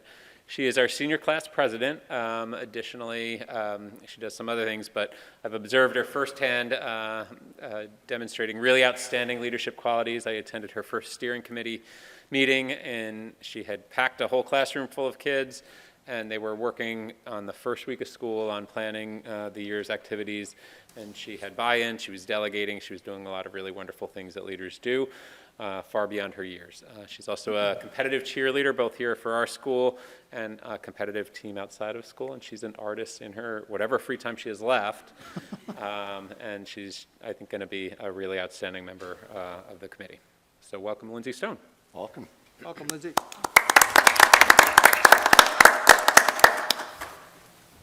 All right, and that brings us to our COVID-19 update. Greg? So this evening we have Mary Ellen Duggan, who will provide an overview of the data, and we also have Dr. Medina and Dr. Cirinello, who will present some information on the Omicron variant, as well as some of the information that they're seeing in the larger context of our communities. So Mary Ellen will begin.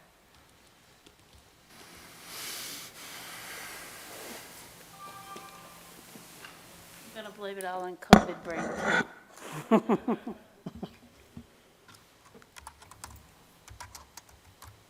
Well, hello again. I guess the discussion where we left last time was that the criteria that we had come forth with about removing masks, one of those criteria was definitely not attainable.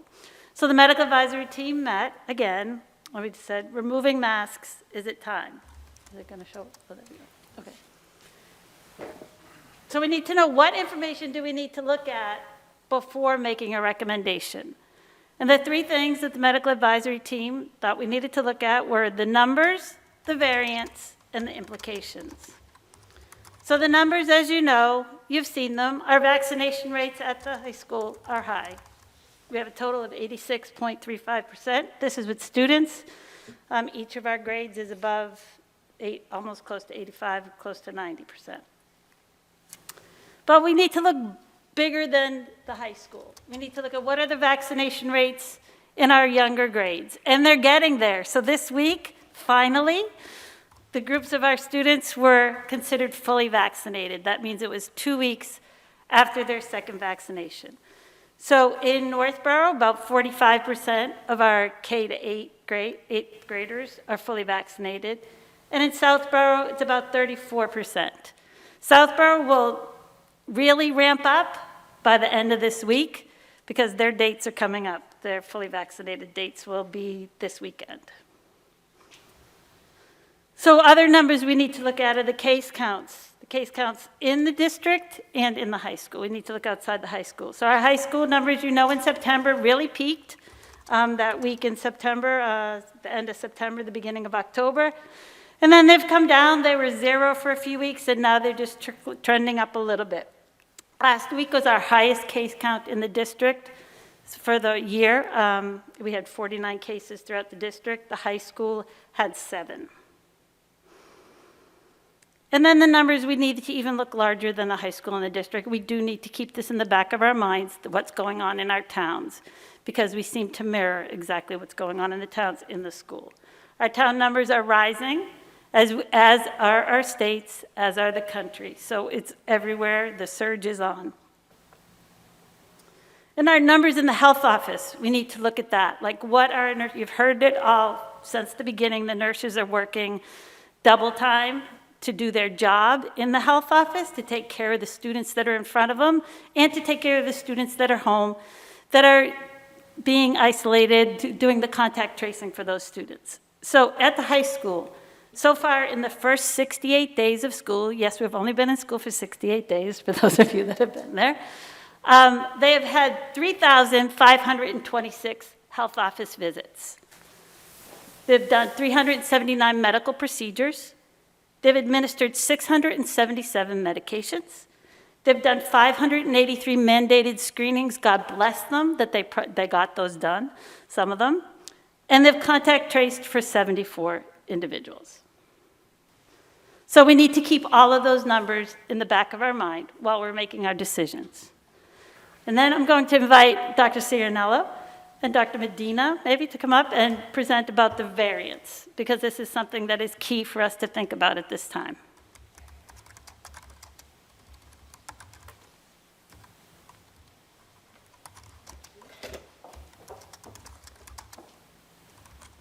Hi, everybody. So we thought it might be helpful to give a short update on Omicron, just to kind of give people an update as to what data we have really as of today, because it's really rapidly changing. So I hope this will be helpful to inform the discussion and considerations. So I think when we think about a new variant, we kind of have these 3 key questions, which is it more transmissible than the older variants? Is it more or less severe? And will our current vaccines work? So this is a sort of short answer, and then I'll give you a little bit of the data behind each of them. Is it more transmissible? Yes, probably a lot. Is it less severe? It's really too early to tell. And will our current vaccines work? Partially, and boosters are a lot better than 2 doses. So I'll show you just some highlights of the key data that we've all been following. A lot of these data come from a group that meets twice a week called the Massachusetts Consortium on Pathogen Readiness. It's a group of virologists, immunologists, and epidemiologists, and we meet once or twice a week, and they give us these really outstanding updates. So I've pulled all their updates from last Friday, just some of the key ones here. And most of the data so far that we're following come from the National Health Department of South Africa and the National Health Service in the UK, and a little bit from our CDC. I think one important thing to keep in mind is that we're talking a lot about Omicron, but we're really still in a Delta surge. So we're going to have a surge on a surge, and about 97% of the viruses still being sequenced in the US are still Delta. So first of all, will our vaccines work? So these are data for the outcome of infection on the left and hospitalization on the right. And these are data from South Africa. And I'll just kind of walk you through it. So on the left, the far graph with the 80% in gray, this is the effectiveness of 2 doses. They have the Pfizer vaccine there, but the Moderna vaccine is probably a teeny bit better against infection. And you can see that it was about 80% in the pre-Omicron era, and it's fallen to about 33% for Omicron. And that it really fades over time. So those are the blue bars coming down. These are time since second doses. And again, this is for any infection. So coming down over time, down to even about 25% if you're 3 or 4 months out from your second dose. So this is why the booster is really important. On the right-hand side is hospitalization, and it's still performing much better. And I think this is a really key point. Like, I think our vaccines will still prevent severe illness. But you can see that it's taken a hit. It was 93% in the previous variant era, and down to about 70% for Omicron. Is Omicron more transmissible? So I think, Mary Ellen, did we move a slide around? Oh yeah, some of the slides got moved around, sorry. Let me skip to, sorry, these are all out of order. This is what happens, I think, when you put PowerPoint into Google. Okay, so I'm gonna skip to this one, which is, coming to the point about why they probably don't work as well to prevent infection. These are laboratory studies, so not from people. These are where they take the blood from people who've been vaccinated and tested in the lab against the different variants of the virus. And the first thing that they can measure is something called neutralizing antibody. And this is what you'll probably hear a lot in the news when people are really worried, oh my gosh, the vaccines work much less well. And it's because in the blood you can detect these antibodies, which are the kind of first line of defense. And the amount that is effective against Omicron is basically the levels that are generated by the vaccines work about 20 to 40 times less well against Omicron than against the older variants. And so I think I'll skip walking through this slide in the interest of time, and also because it's out of order. But basically, there are other immune responses that kick in that are not measured by these lab studies that you'll read about in the news all the time with a lot of anxiety-provoking headlines. And that's because there are other immune responses, like T-cell responses, that are likely quite preserved against Omicron that will kick in and prevent severe illness. But one important thing to see is that the boosters, which is shown, so purple is Omicron. It's really bad for 2 doses on the left, really low, and it's much higher, similar to all the other variants on the right, if you get your booster. So that's the upshot of that slide. Okay, now I'm going back to, where's our other one for the virus? Okay, so this is booster data.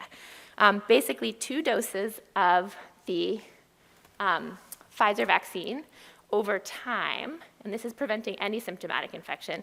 Delta is black and Omicron is gray circles, basically again showing that it comes down over time, but that the booster brings you right back up, and that Omicron is pretty close to Delta. Not quite as good, but pretty close. So this is why we're really pushing people to get your booster. I think it will. The 3rd dose is going to give you a lot more effectiveness at preventing any kind of infection or symptomatic infection.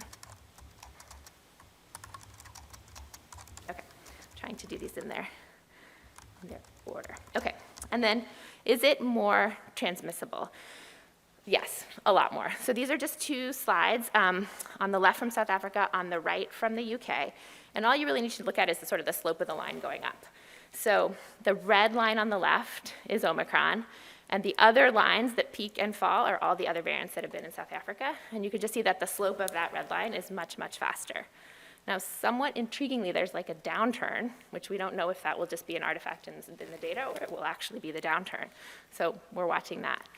On the UK, it's green, and you can see, again, it's just a much steeper rise. And there's some household transmission studies that show that you're about 3 times more likely to transmit Omicron in your household to the people who you live with than you were with the other variants. So that's why we're kind of watching this space very carefully. And then the other big question is it less severe? So There's some early and really encouraging signals from South Africa and the UK, but I think all of the epidemiologists are really just wanting to make sure that people know that it's really too early to interpret those data.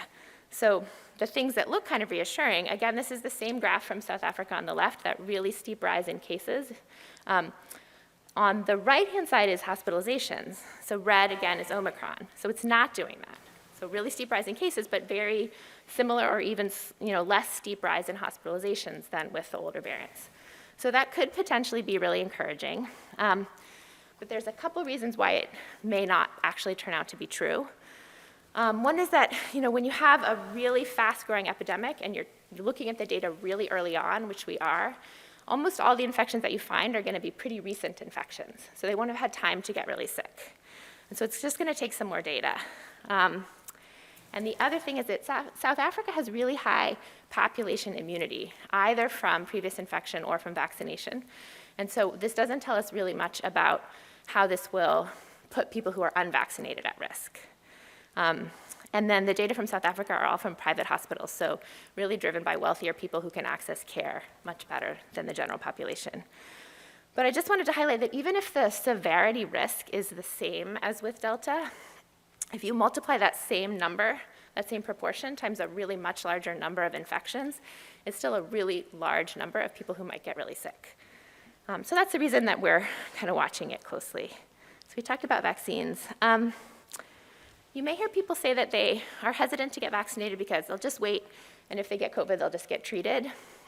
And I think it's important to know that the kind of mainstay of our treatment right now, which is monoclonal antibody therapy, the currently available agents don't work against Omicron. So there's some new ones in the pipeline that hopefully will, but we don't have a great therapy for Omicron currently. There are some antiviral meds. Remdesivir, I think, has pretty limited activity for any variant, but it should have that same efficacy against Omicron. And then there's some new ones in the pipeline that are not yet available that should also still work.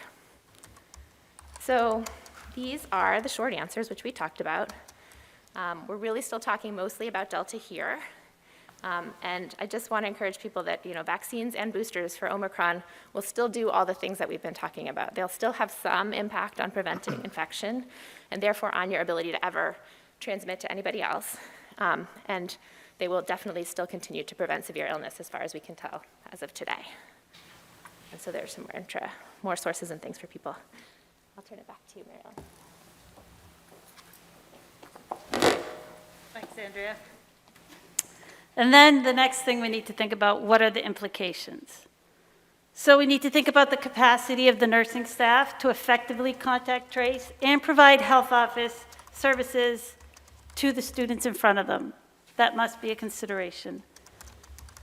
We need to take into consideration that when we do remove masks, there is no feasible method to police who should and shouldn't be masked. We need to take into consideration that some unvaccinated individuals will be unmasked, and that some symptomatic individuals will be unmasked. And that close contacts who are exposed in school will need to be masked, whether they're vaccinated or not. So the recommendations from the medical advisory team. The recommendations of the medical advisory team are made with the main focus of fostering the health and safety of all students and staff and minimizing the negative impact of COVID-19 on students' education. Aligning with the MAT's mask recommendation statement from October 2021, the medical advisory team unanimously believes now is not the time to remove masks. Before rescinding the present mask policy, a new adaptive mask policy should be developed, which includes the following 2 criteria. Criteria number 1, the vaccination rate greater than 80% and the DESE attestation form completed, which we have done that.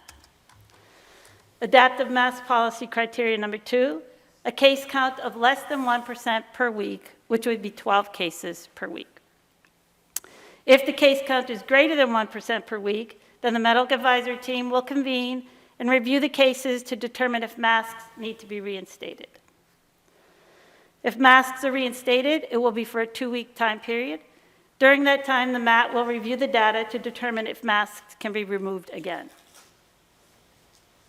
So the recommendation, we need to look at the numbers, the variance, and the implications. It is the recommendation of the medical advisory team to continue masking at the high school at this time, to develop an adaptive masking policy prior to rescinding the present mask policy, to evaluate the data at the next regional school committee meeting on January 19th, 2022, and make a decision at that time.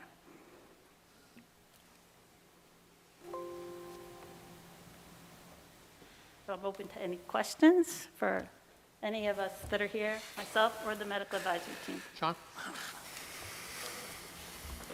You have a microphone? Yeah, we got a microphone? It might be right there.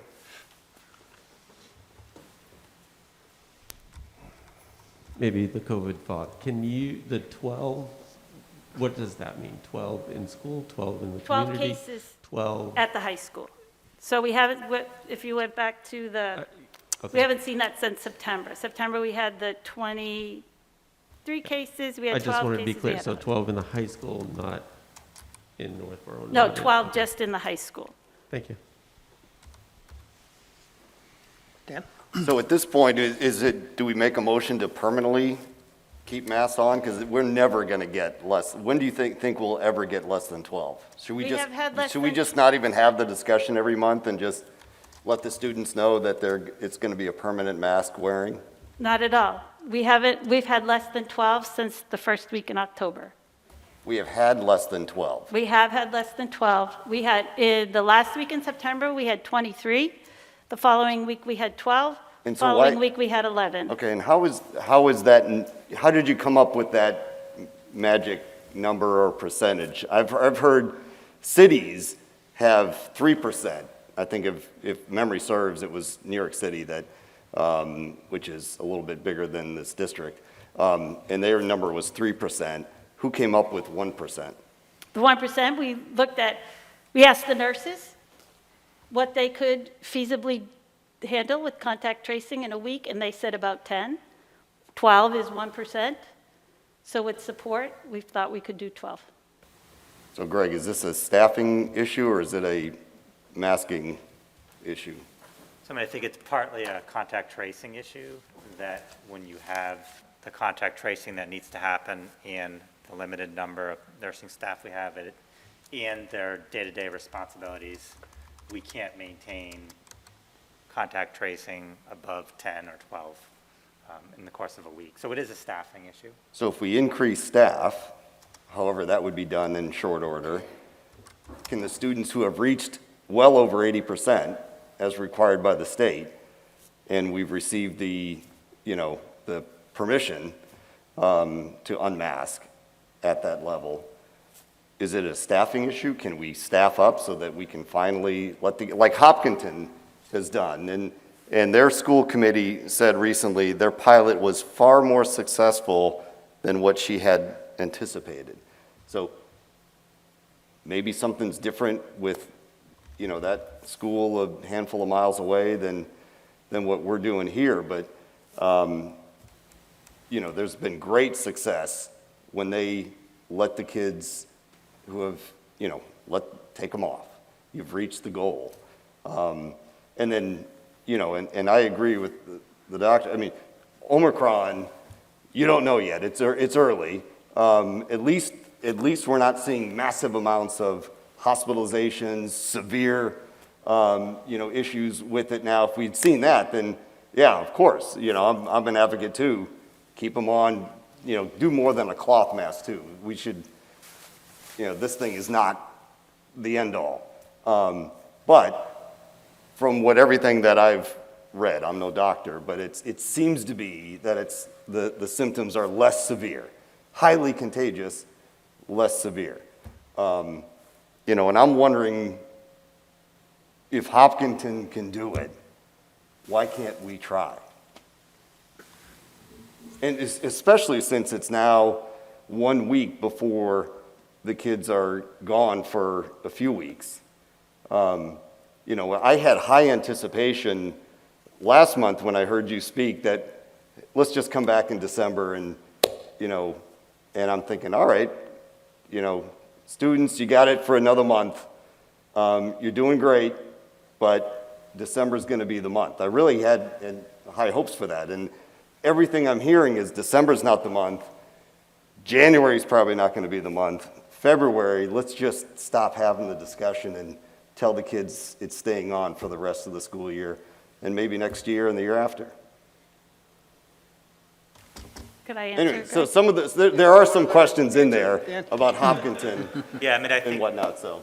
I mean, I'll just make a couple comments. I mean, I think that, two things. I think we want to have an off-ramp where we're prepared that, you know, Principal Bevan has kind of a roadmap to have conversations with his faculty and staff and students around what is the policy. I think if it is the will of the committee to lift the mask mandate, we are not going to be policing masking. It is going to be, you know, flexible masking. If you feel comfortable wearing a mask, you need to wear a mask. If not, don't, regardless of vaccination status. I do think, you know, based on our medical advisory team and their advice that they provided us, I feel very confident with following their recommendation. I think that with the current context of the Omicron, not knowing, kind of watching what happens over the next couple weeks, and then looking at the data when we return, and then having a vote at the next school committee meeting is a cautious and methodical approach. One that I support. Thank you, Greg. We have other, Mayor, is there anything else you wanted to say, Mary Ellen? I just think that we need to look at the big picture, and we need to look at all those implications that are on there. I think you have Hopkinton data. I spoke to the nurse from Westboro today, and from 4 cases at the high school, they had 140 close contacts just this week. So that's a lot of contact tracing that needs to be done. That's a lot of hours. We do have almost 3 nurses in the high school almost every single day, because one of our float nurses does go there just to maintain that office. So I don't think when we had the high surge in September and October, we had 4 nurses in there every single day. And they were still working overtime after hours. So I think that I think that is part of the implications that we need to think of. I think we need to think of, we don't know what's happening with Omicron. Last week, we had 49 cases in the district, the highest we've had. It's come down to 23 this week, which is great, and hopefully it'll do that way. But when we come back from Christmas break, is it going to be 49 or 50 cases again? You know, I think we need to be thoughtful as to how we do this. I think if we can't just, before rescinding a policy, we need to have a backup. Like, what are we going to do? Like, those were the guidelines, 1%. 12 cases, we haven't seen that. Will we see it? I don't know. You know, COVID's weird. That's how I would describe it after doing this for 20 some odd months, that we can never figure it out. No matter how hard we try, it's going to throw us another curveball.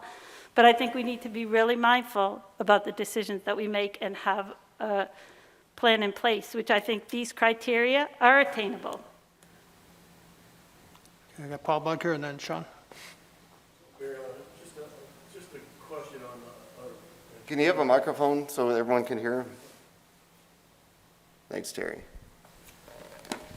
So I know this is going to be a little speculative, but, you know, without a fast adaptive masking policy like you're talking about, you know, could you speculate a little bit on what sort of shape we'd be in right now with the surge that you've seen in the district, even though we've had a mask policy in place and we've had such a high percentage of vaccinations kind of across the student body, that we've gone from, in fact, 0, as you mentioned, you know, a couple of months ago, and with the mask policy in place, we've now hit numbers like 49.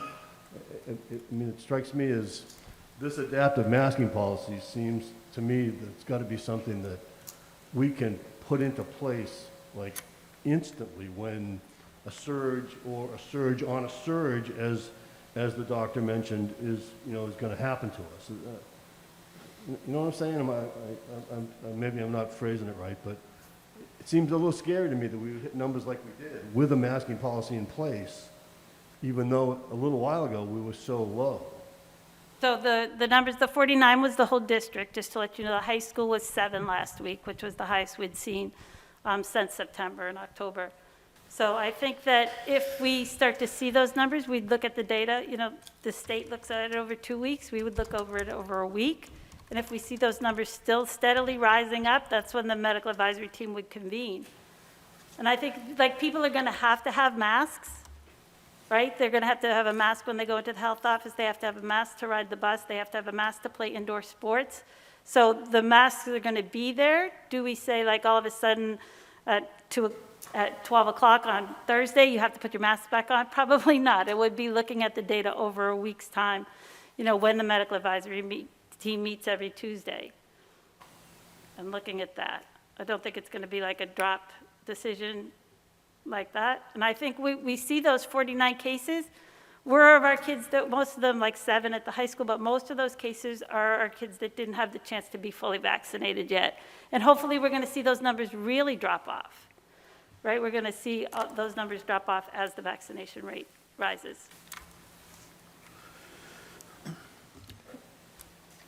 Sean? Sean, you want to? Up here. Sean, oh, okay. I just want to thank you for all the data and listening to us. I think, personally, I think that's attainable, and having something that is more attainable than those if-then statement flowcharts, I think this is attainable. And I guess a question I'd be ready to vote in January on a hard policy. I feel like there's some looseness here. Like I didn't understand if you're a close contact, you're mandated to wear a mask. Like I didn't know where that came from or what those, I feel like I need to see some more detail and bullets, but I'd like to take a hard vote in January so that we have something and it's not nebulous going on. Just to clarify about that, if you're a close contact in school by the program that's set forth from the state, from DESE, if you are a close contact in school, you need to wear a mask all the time in school, even when outdoors. The kids in the elementary school need to wear it at recess, except when they're eating. Even if they're vaccinated and a close contact, yes. Lindsay, did you have a question? Oh. So I know I'm supposed to be speaking for the students, so I think it's actually a helpful thing. And I know I feel like a lot of parents and kind of what you were saying, like we empathize to the students because we want the mask off. We want them like gone so they can just be done with it. But honestly, I think a positive is actually we've really adapted to it in my experience and to a lot of like, I do sports and I had to wear masks all the time. I did sports every day, 7 days a week. And I have school, you know what I mean? And in the end, like, I kind of just gotten used to it, and I think if we rush it and if we kind of just take it away, but then, oh no, you have to put it back, that's where it's going to be like, oh no, now these kids are not going to want it. Like the minute we say we can take them off, I have a feeling that like that adapting and that whole thing of us like being able to, okay, this is just the rule, we have to do it kind of thing is going to go away. And that like silver lining is just going to kind of fall. Sorry. And I don't know, I think that like students-wise, right now we just know the rule and we're kind of like just follow it, and of course we want it gone. I would want it gone too, but in the end we know that the doctors and the nurses, like they know what they're doing, and I'm sure students would say the opposite of me, but once you learn, like I feel like just learning it right here, just sitting here listening to your presentation, like I understand it now, and like even though I'm already adaptive, I'm like, okay, yeah, I'll keep the mask on until we really think that like we can take them off and stay like taking them off and not cause a lot of like stress and sprawl to like more people, I guess, is my thought on it. If that helps. Thank you. Any other comments? Chris? I have a question. Grab the microphone. So this was a ploy to get more steps Right. in. I'm loving it. I'm absolutely loving it. My question would be, do we have data on whether the cases that we have here at Algonquin or over the district are breakthrough cases? Or, in other words, are these all unvaccinated individuals coming down with COVID, or do we have individuals that are vaccinated? That's my question. we do have individuals who are vaccinated and unvaccinated in our case counts. We've had 319 cases in the district. Hold on 1 minute while I sort my data. If I could tell you. Of the 319, 82 were fully vaccinated.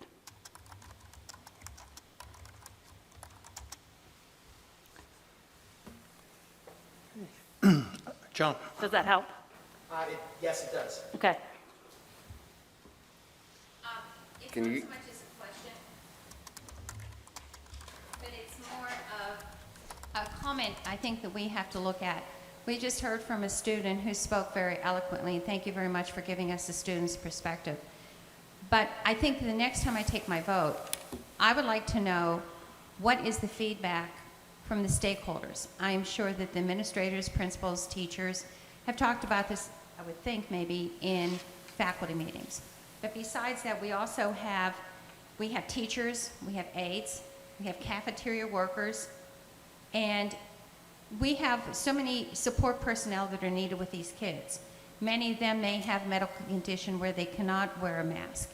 And I would like to know how they would be impacted if the mask mandate is removed. How do they feel about it? I know a school was mentioned tonight, but that school also made the headlines because the teachers were not provided and given feedback, and they felt they were not heard. And I never want to see a headline like that for this district, because we have been encompassing and inclusive of all people. We also have to look at the bus drivers. How do they feel about it? Not that it's going to, what they say is going to determine something, but those voices need to be heard. And before I take a vote to remove the mask mandate, I want to hear from those people. And I don't know how it's done. I don't want to give another job to the superintendent and this principal here tonight, but I think that is an important component to hear. How do they feel? They're on the front lines.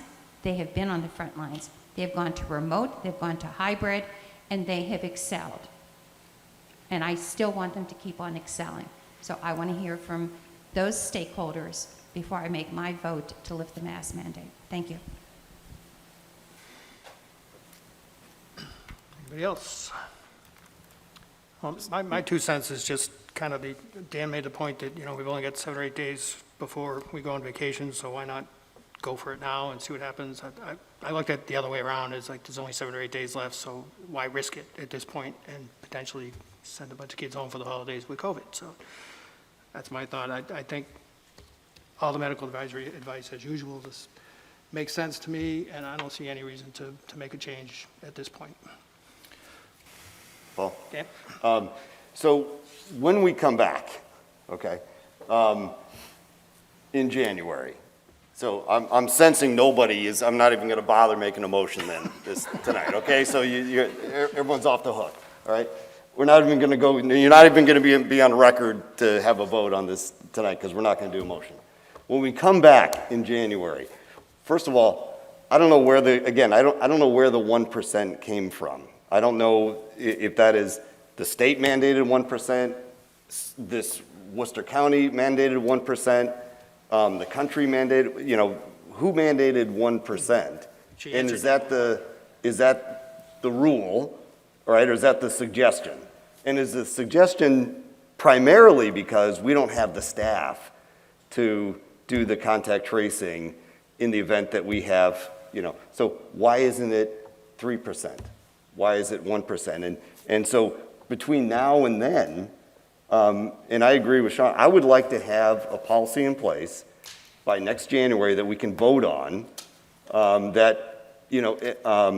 first of all, I'd like to know more. I want to have some backup about why 1% is needed scientifically and not if it's primarily based on a staffing shortage.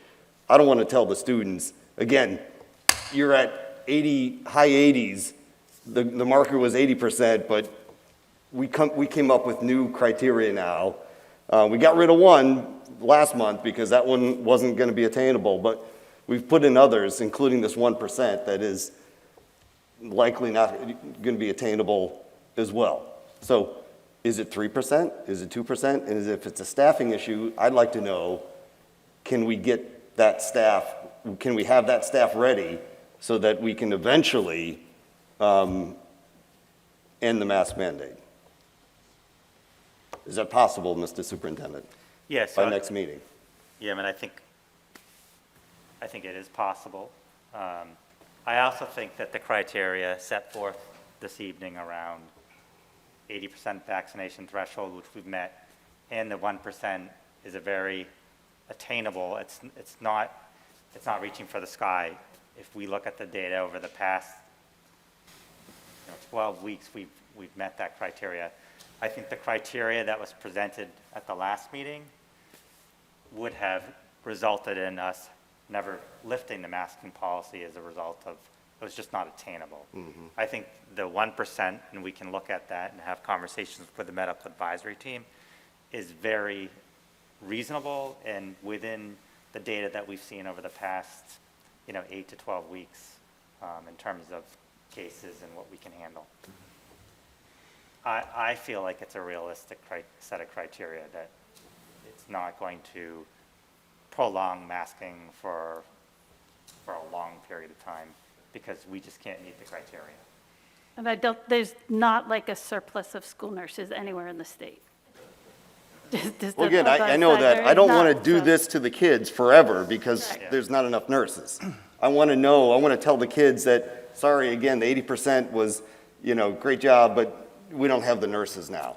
But if ultimately that's the answer, then just forget about having the discussion all the time because we don't have enough nurses and we just deal with the mass. We do have enough nurses for the data that we put forward, the criteria that we put forward. The nursing staff that we have can effectively do their job, taking care of the students in front of them, and to contact trace to keep everybody safe. Andrea? Of course. I think, one of the things that we have thought about a lot on the medical advisory team is sort of what are the goals? And we can try to, once we know what the goals are, we can try to look at the data that we have at that moment and kind of estimate what mitigation measures are needed to achieve those goals. So I think that is kind of a question for the whole school committee community. Some of the goals that we've talked about are, first and foremost, making sure that people aren't getting really sick. And so one way to do that, of course, is to make sure there aren't just a huge number of infections so that some small proportion of those folks get really sick. Another really important goal is, I think we can all agree, sort of keeping in-person learning operating. And so, that means that we don't have a huge number of kids who are out because they're isolating for symptoms or for COVID or who are quarantining. And so that's another, I think, really important goal. And then there are a lot of social and emotional and kind of mental health goals, which I think SAFTAR is much better qualified to speak about than I am. And you guys, as educators, are much better qualified to sort of figure out how keeping kids in-person learning and safe and avoiding anxiety that they're going to get sick, all fit into those kind of social, emotional, mental health goals. And then another really important goal is just not overwhelming the capacity of Mary Ellen and her team who've been working. I get texts at very late hours on days that are not work days. And I think, it's just a lot of work. And so that number of cases, I think if there is, I don't know what the process is, but if there is a subgroup that forms to craft a really formal policy that has a lot of detail, we can add in the DPH criteria for who needs to mask when and all of that so that it's written. But I think we as the medical advisory team would be really happy to work with that subgroup to kind of hammer out the details if that's helpful. But I think in doing that 1% number came from the two goals of not overwhelming the contact tracing team and also not having a huge number of kids who are missing out on the opportunity for in-person learning, which we're trying to preserve because they have COVID or they're isolating and waiting for testing or they're quarantining. So I think that's where that number came from in part. But I do think that if there's a smaller group that can clearly articulate what the goals are, then we're happy to try to work really closely with that group to figure out, based on the data that we have and how infectious we think things are at the moment, what mitigation measures would map onto those goals. Thank you. Chris?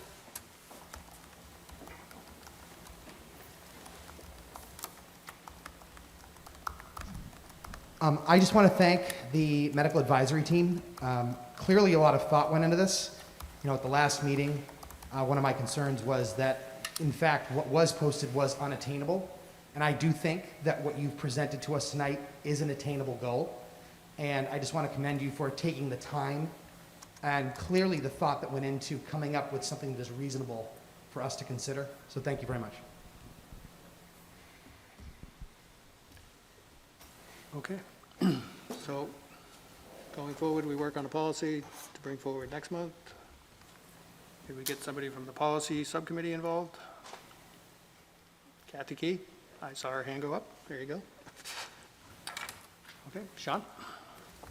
Oh, you want to help too? Okay. Excellent.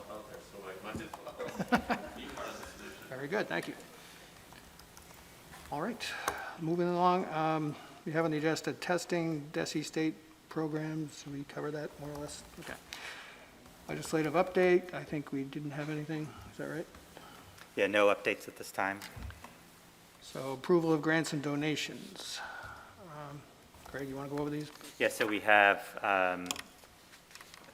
2 donations, actually 1 donation, approval of, from Bill Peters, who donated 6 refurbished Pentax Super Program Plus 35 millimeter cameras, and they were valued at approximately $120 each, and I know they were very well received by our Fine and Performing Arts Department, and we'll send Bill a thank you once the donation is accepted. Okay. And then also, we did receive a Maya grant in the amount of $9,610.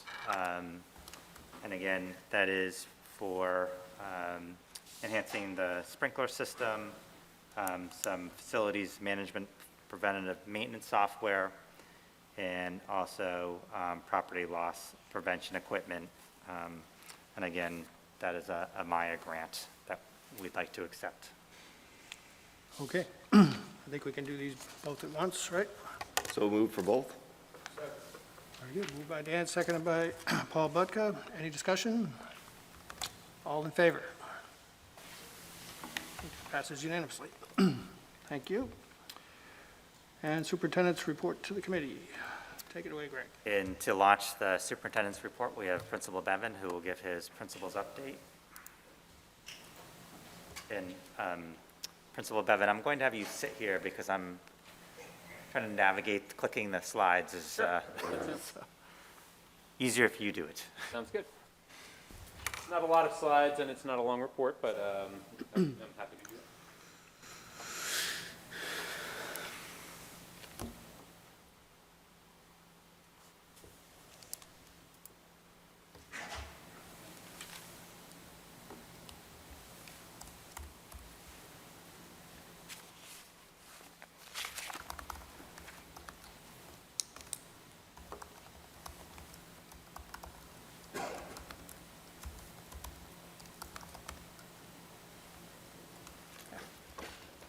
Everyone, and thank you for having me and welcoming our new member aboard. I just have a few quick updates today. One, I'll give you an update on the progress we've been making on our strategic initiatives that we've outlined for you. I haven't been in the habit of doing this. It might be a good habit to develop, just so that you know where we are in our school and with our staff and with our students. In relation to the goals we set at the beginning of the year. And then 2 kind of good news items. So I developed this visual that I shared with my staff earlier this week to try to map out the strategic initiatives that you may or may not recall exactly and how they kind of show up over the course of the year. When we establish these very large and very ambitious goals, sometimes it can feel a little bit overwhelming. So along with my leadership team, we have broken it down into more manageable chunks that overlay onto the year in parts of the year where we can attack them really strategically and methodically. So the first quarter, we really spent a lot of our time setting our goals, having teachers set their goals that map onto the goals we've set as a school, which reflect the district goals as well. In the second quarter, we've begun the work of focusing on increasing equity for our students and increasing capacity for our teachers to meet the needs of all of our students and to do that more effectively than maybe we've been able to do in the past. So for example, in November, our teachers participated in a 3-hour training by the Anti-Defamation League, and we have a cohort of about 30 students who have been training. They're doing 3 6-hour trainings by the ADL to expand on the training the adults have had, and then the students will go in the spring to lead lessons in classrooms to reflect a program called A World of Difference, which is also a program they're employing at Millikan and at Trotter. In January and February, our teachers are going to be giving their mid-year exams in January, and we made a big push this year to create more uniformity on the assessments that we're giving. So teachers in similar courses or in identical courses are going to give identical exams and then be able to compare the data that they're getting back from the student work that comes in, and then to identify gaps in student learning and our anticipation is some of those gaps will reflect probably traditionally underperforming subgroups of students that we want to make sure we are doing a better job of meeting the needs for. That will be a big focus area for us from the middle of January to about the middle of February. And additionally, one of the things that we've been doing, and this committee was very excited to hear about, was we have a data team that's been looking very closely at our students' achievement, and they developed, if you recall, that regression analysis that identified students who we know will struggle based on some of their features coming to us, and we're working hard on those students. The next big push for our data team is to look at some other demographic data and to see how that is reflected in our course leveling. So that will be that's currently our big push. That's where if you see at the bottom of this, it says you are here. It's like you're at a map at an amusement park. That's where we are right now, about halfway through quarter 2. In quarter 3, we will make a big push to train staff on what's called the CASTLE, Social Emotional Learning framework, and to have teachers conduct a screening of their own students. And then in the fourth quarter, we will return to the work of examining the digital literacy and computer science standards. These are big, large initiatives, and we're doing our best to break them down into a little bit more digestible parts so that staff can attack them with real deliberate energy and not get too overwhelmed by the fact that there are many of them. And these are 3 distinct areas, and yet they are interrelated in many ways. So, for example, if you were doing an excellent job on increasing how equitable our educational environment is, that's going to improve students' social emotional learning and vice versa. So these are not entirely distinct, but we're treating them as such for quarter 2, quarter 3, and quarter 4. In lighter news, we have a full concert on Tuesday, this coming Tuesday. It's our holiday concert. You can see we will be having the concert choir, the Camerata Singers, Chamber Choir, Orchestra, Jazz 1. I think everybody in here who's been able to attend one of our concerts is understanding of how immensely talented our students are, and we're really looking forward to the restoration of this event and more events like it. It's been really great and a joyous occasion to see this room filled every time, to see our really wonderful fun and performing arts students do their thing. So I invite everybody to come out to that. And then Ms. Vitar referenced this, but this was breaking news as of yesterday. The Harbinger, which is our school newspaper. It's one of the best in New England, one of the best in the country, in fact. It was named yesterday as a finalist in high school digital news by Columbia University's Scholastic Press Association. So I don't know when we'll find out when we transition from being a finalist into perhaps a winner there, but that is a testament to a real gem of our academic program, which is our journalism program. That concludes my update. Thank you. That's not the first time for the Harbinger, if I'm not mistaken.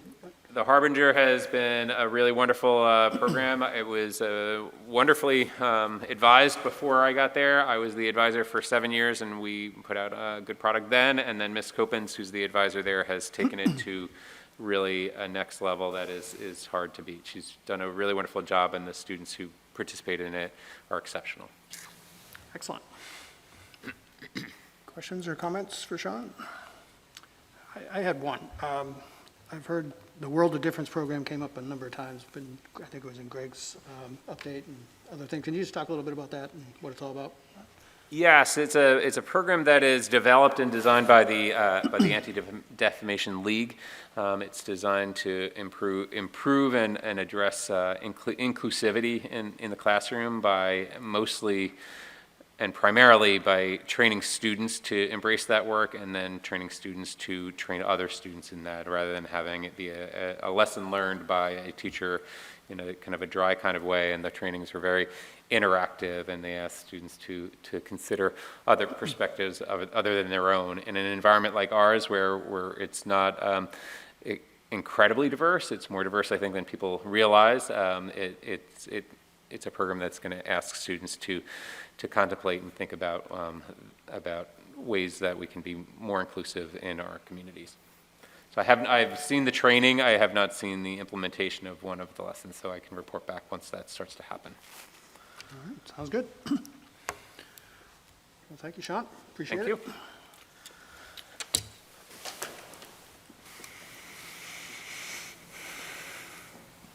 Next up is enrollments.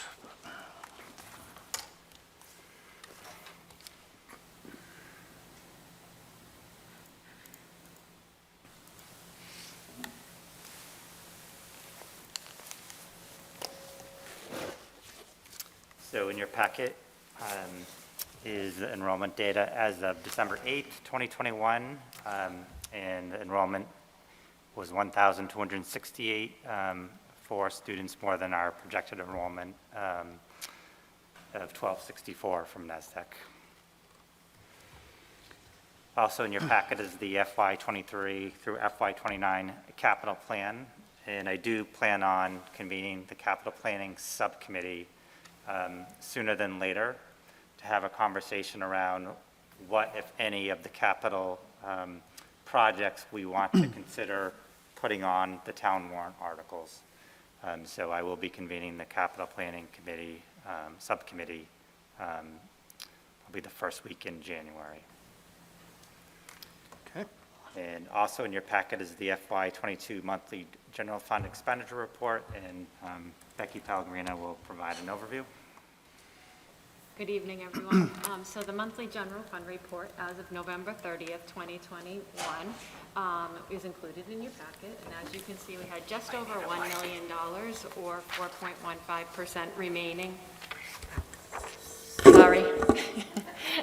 On the bottom line. In comparison, last year at this time, we had just over $500,000 remaining on the bottom line, or 2.22%.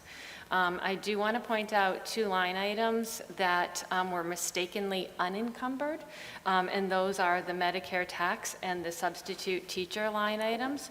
We have since corrected those once they were identified, and we do anticipate that those lines will be fully used during this fiscal year, and so that would reduce the bottom line by about $205,000.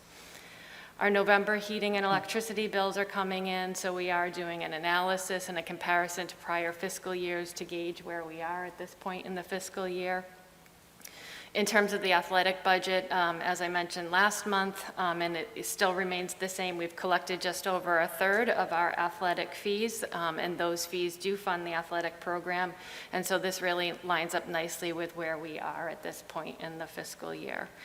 At this time, I don't have any concerns with the FY22 budget, and I welcome any questions. Dan? How did you find those two items that were unencumbered? And has that happened before? Is it not normal, but does it happen? It's not normal. What happened was when the financial coordinator went in to update it, she mistakenly deleted it. Got it. So, Okay. it was It's not just an from- issue that no. we have to worry about, I mean. No, it's, we It put happens. the money on there so that we can draw down with each payroll, and after each payroll, they're going in and they're adjusting it, and she mistakenly deleted it. Understood. Thank you. Okay, with that, I'll entertain a motion to approve the fiscal 2022 budget monthly general fund expenditure report as of November 30th, 2021, until audited. So moved. Moved by Dan, seconded by Paul. Any discussion? All in favor? And that's unanimous. And next, we have the FY22 Statement of Revenue Report, and also Becky will present the OPEB PARS account report from the time period of September 1st through September 30th, 2021. So as you can see on the revenue report, we did receive the December 1st payment from the town of Northborough in the month of November. You'll also notice a decrease in the student activity fees that were received. There were some funds that were misapplied in this account, and that was, these were funds that were monies for fundraisers and for field trips and those sorts of things. And so they were put into the wrong student activity account. And again, it was identified, and it has been corrected. And as I mentioned last month, we are collecting the student activity fees. I know Sean Bevan and Michelle Capalbo at the high school have been working to get those I didn't bring a out. check tonight, but. You can pay online. Oh, yeah. And then in terms of the OPEB trust, so this is the month ending September 30th, 2021. For those of you who are in the market, you may recall that September was not a great month for the market. So we did see a decrease of just about $8,300 or 2.9%. However, over the one-year period, we did see an increase of 17.29%. And I can report that in October that those losses were recouped. So that is some good news. Dan? Over the life of the fund, do you know what percentage or what kind of return you've seen? We've only been in it for a year. Oh, so it's just it's all been- right. yes, So again, I it's- guess I'm thinking It's of. been the 17%, so yes, yeah. That's respectable. Yes. Okay, thank you. So we need a vote on the statement of revenue. Do we need one on the PARS as well? That's just informational. So I'll entertain a motion to approve the Northborough Southfield Regional School District Statement of Revenue as of November 30th, 2021, until audited. So moved. Moved by Dan, seconded by Paul Budka. Discussion? All in favor? It's unanimous. And brings us to the preliminary budget presentation. Sure, so this evening I'll actually let the screen catch up.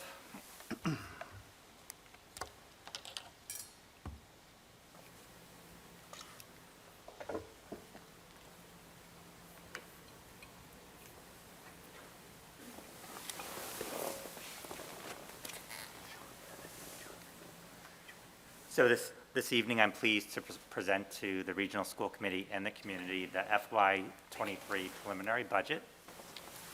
The budget really centers around our statement of vision and mission, and our mission for the public schools of Northborough and Southborough is really simple. It's to educate, inspire, and challenge all students. And the vision really centers around our portrait of the graduate and really preparing students for the next grade level, school, or college or career to be collaborators, critical and creative thinkers, communicators, socially and civically engaged, growth-oriented, and healthy and balanced.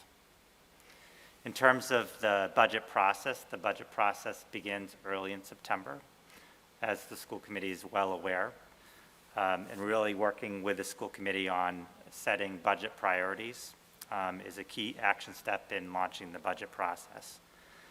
In October and November, the work really happens at the school level with Principal Bevan and the team identifying budget priorities as well as preparing a budget to present to the central office.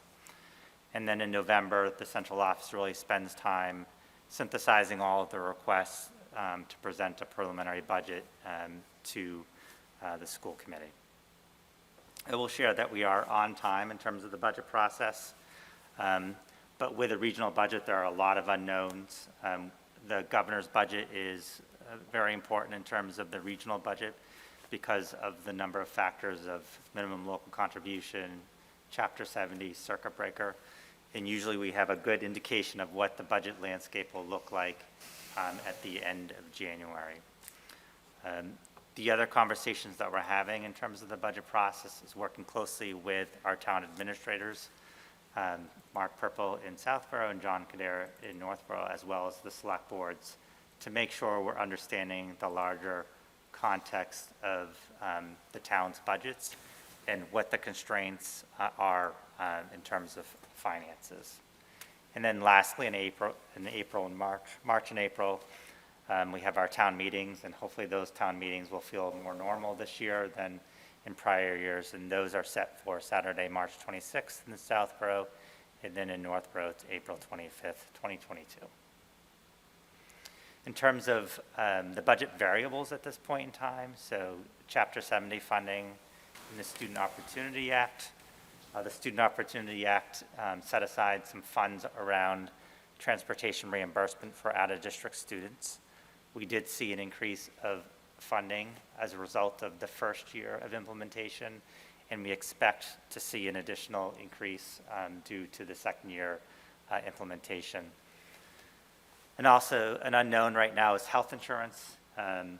Our current healthcare provider is exiting the market, which resulted in the regional school district having to go out to bid for healthcare services.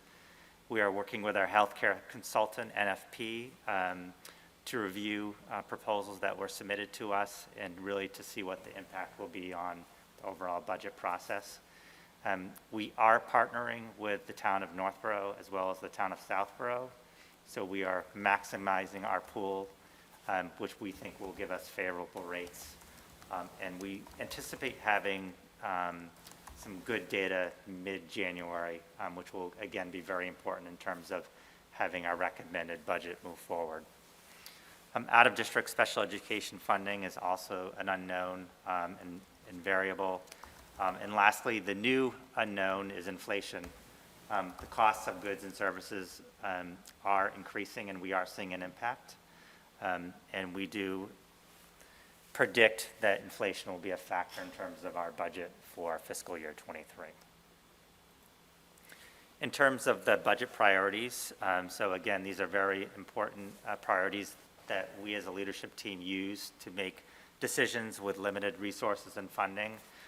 So these are our beacons, and these are the items that the school committee identified as priorities. I will not read these to you folks. But I'll also share that last year, a lot of time was spent on aligning the budget priorities to Vision 2026. And these, again, are very important priorities that help us guide the budget process. So in terms of where we are today, we always begin by looking at the FY22 appropriated budget, which was $24,976,703. All of the preliminary budget requests from directors and principals and department chairs came in at $27,049,965, which reflected an 8.3% budget increase.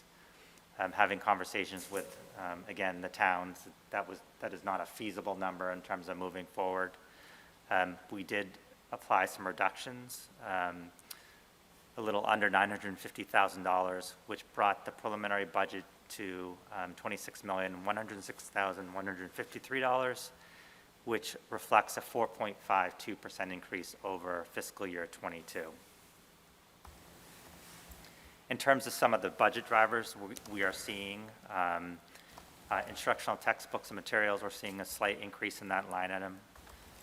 Classroom instructional technology devices, we are seeing an increase in transportation.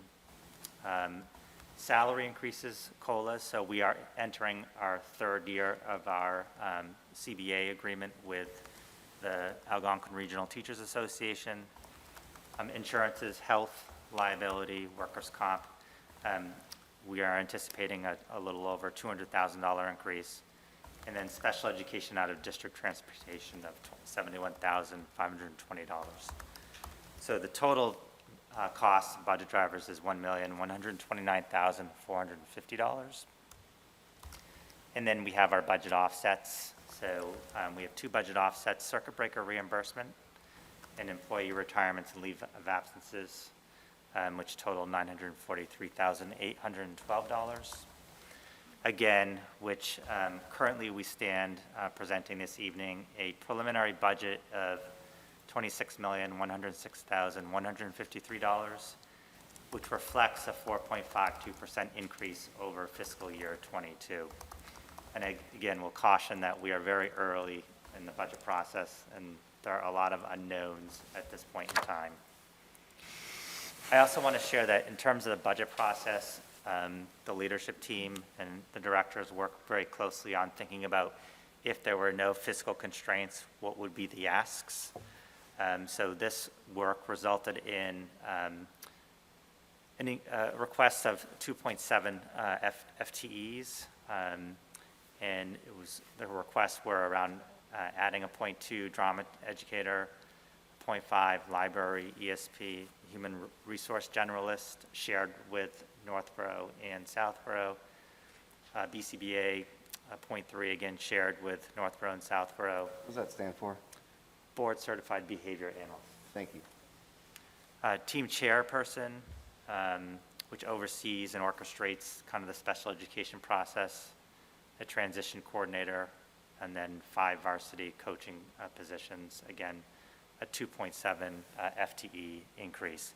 These positions are not part of the preliminary budget increase of the 4.52%. And lastly, working closely with the operational budget subcommittee, we talked about kind of the ongoing conversation around reducing fees. We looked at 2 fee areas. One is student activity fees and also athletic fees. The operational budget subcommittee landed on focusing on student activity fees this year.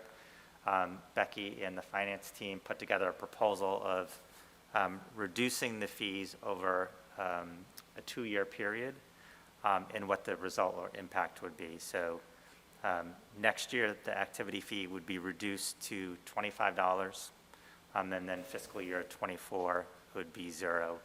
And you can see the impact to the overall operational budget, phasing it out. You can't see me smiling through the mask. Next one.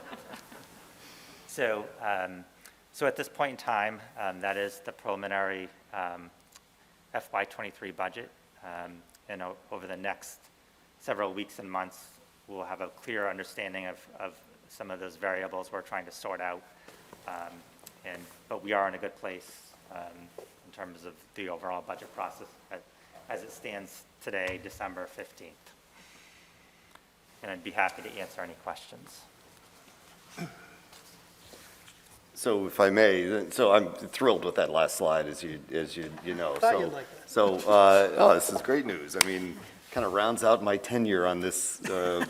Like, I can leave now in May, maybe, and feel accomplished. So, outstanding. So, that's a plan. Is that going to be put into effect? Is it? How does it? So that is factored into the preliminary budget. So phase 1 is included in that preliminary number. Great. Thank you. Any other questions, comments? All right. Thank you, Greg. And that brings us to old business and the mascot study group recommendation. Sure. So this evening we have the mascot study group. We'll provide an overview of its work and a recommendation to the committee. And I'd like to turn it over to Keith Lavoie and the study group team.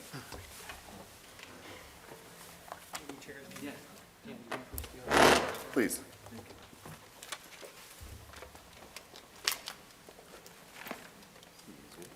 Tell me, do you want to join me up here? That'd be great.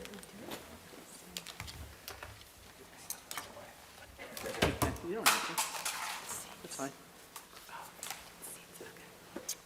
Thank you, everyone. Let's give the screen a moment to boot up, if you don't mind.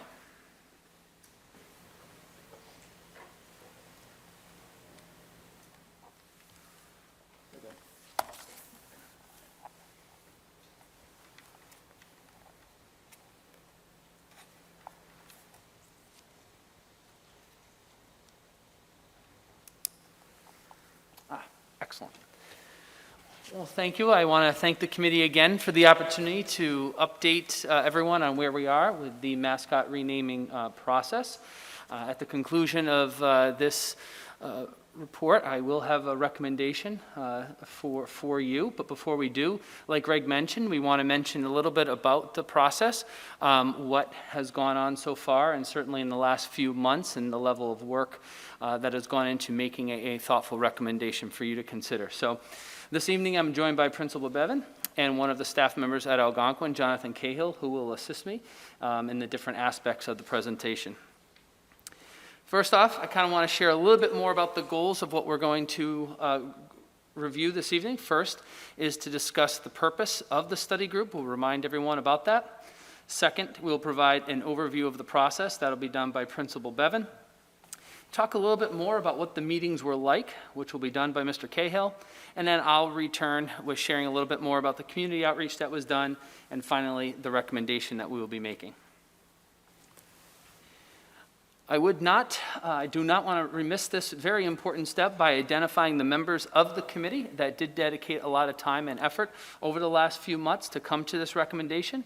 First, we had representation from both towns and regional school committee members, Karen Ayers and Kathy Key.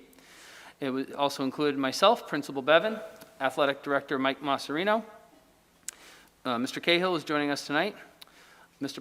Spataro, who is one of the Booster Club members, and most importantly, our Algonquin students that joined us for all of the meetings, which include Andrew Roberts, Grace Shiaka, Joseph Folsom, Jeffrey Dratch, Katie Cullen, and Meredith Wu. And we also had the opportunity of including 2 community members, one Northborough parent, David Roman, and one Southborough parent, Nikki Morrissey, who in fact are both alum, which was a very important part of our conversations. Just to remind everyone, this has been something that has been shared openly and from the very beginning about what was the charge of this study group.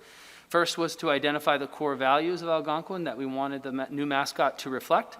Second was creating criteria, which we will share a little more in detail later in the presentation. Next is looking at people that have done this type of work before. We didn't claim to be experts on it, but we want to make sure we are handling it through a comprehensive process. Also to make sure that once we do engage in reviewing the options available, that we were doing it against those criteria in a very thoughtful way. And then towards the bottom here, this is where we are at the current time, is to make a recommendation to all of you. And then lastly, to put it to a current student body vote. Now I want to hand it over to Principal Bevan, who will talk a little bit more about the process. Thank you, Mr. LeBoy, and thank you, John, in person here. John's been a terrific part of this group and a real joy to work with. So just quickly, you of course recall in April this committee voted to retire the Tomahawk. That was at the end of April, and in doing so established a charge for the renaming study group to convene and to gather community feedback, which is what we did. That group was, the composition was outlined by this group. There was a slight adjustment in the early going to make sure that it was as representative as possible of the interests of our students and our community members, including our parents and others, and John will talk a little bit about that. In the early part of the summer, the group gathered feedback from the community via a community survey. It wasn't the first survey we did, and we didn't only use surveys. We'll talk a little bit about that in a little bit. And then additionally, or as part of this undertaking, we really tried our best to communicate, not only gather information from the community, but share out communication proactively. So at the end of every meeting and at the end of every night's meeting, we would agree on what the talking points would be about that would go out in the email to the community the next day or two after that. And then we'd work on those communications to get that out to our community members. Those emails went out to our students and our parents. Additionally, they went out to any community member that had submitted a survey, submitted their name to the survey and an email address to ask to be part of future communications. So we did our best to anybody who engaged the process and was paying attention to the process and indicated to us they wanted to get those updates. We added them to that list, and we heard from those folks with some frequency.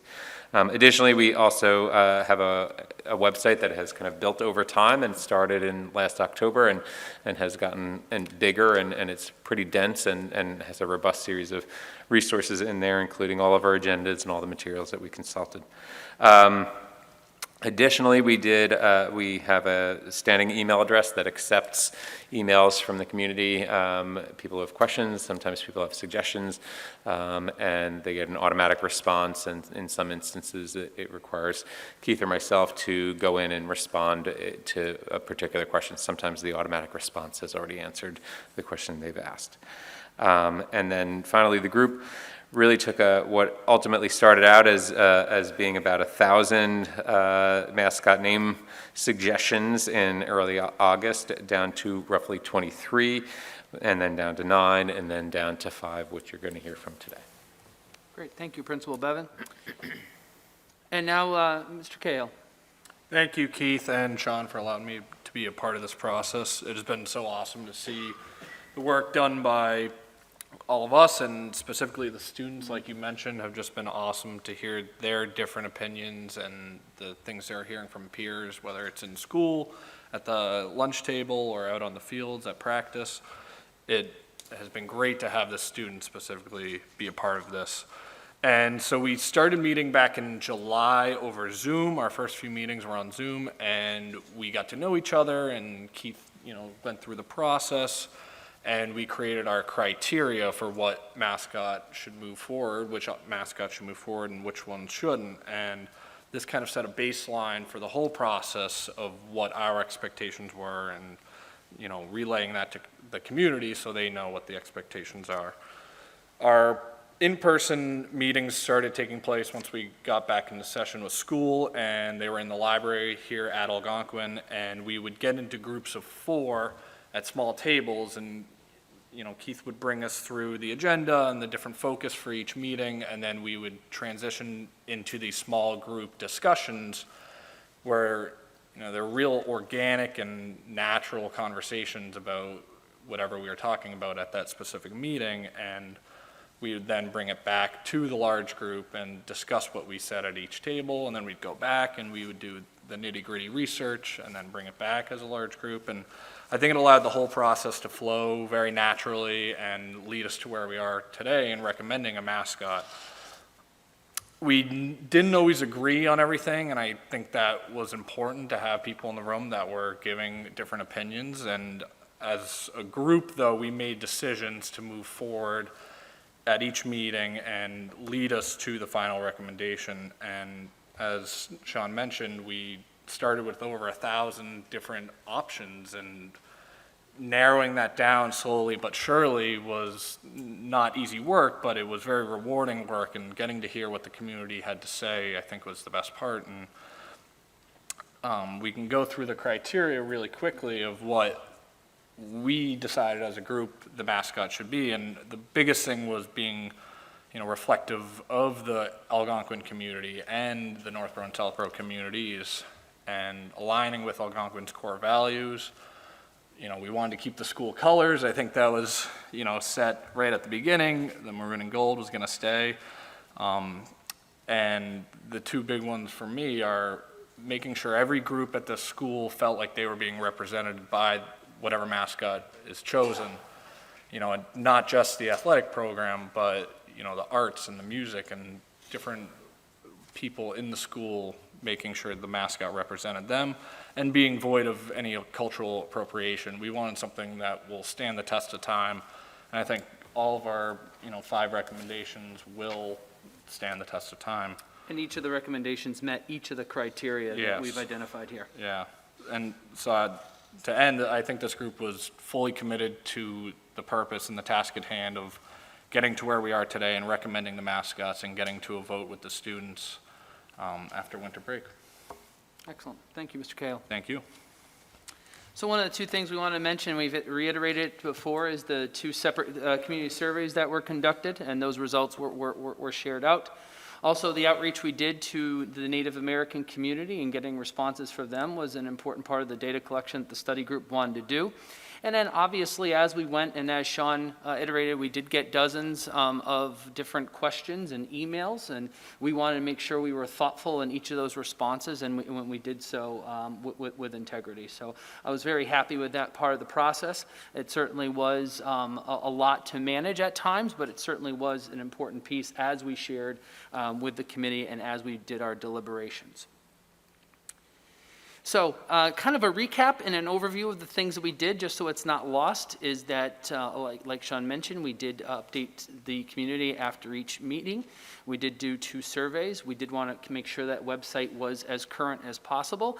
And one of the most important parts of our steps, and Sean alluded to it, is that in the past few weeks, we've had the opportunity to meet with the class presidents. Sean and I sat down with the class presidents, reviewed where we were and where we'd like to go in the next steps, and certainly got their feedback about that, to make sure that was hearing from the students about what they were hearing, also what they were expecting going forward, and trying to craft that process as best as possible. And as of now, I think they are in full agreement with where we are at this point and are looking forward to these next steps. Is that fair to say, Principal Bevan? Yeah, that's exactly Is there right. anything you want to add about those meetings? No, the meeting with the class presidents really allowed us to understand what the data really meant. It was like almost like a focus group kind of impact. We had columns and columns of digits and other information, but hearing the class presidents talk about what their friends and their constituents were saying about one mascot choice over another was really informative. It was, absolutely. So, at this time, I would like to make an official recommendation from the Mascot Renaming Study Group. And it is, the Mascot Renaming Study Group recommends 5 finalists as the next mascot of Algonquin Regional High School. Those 5 finalists are Eagles, Falcons, Nor'easters, Thunder, and Titans. And we would recommend that these 5 finalists be the choices for a student vote in January of 2022. And before we get into detail about next steps, I certainly would be happy to answer any questions that you may have.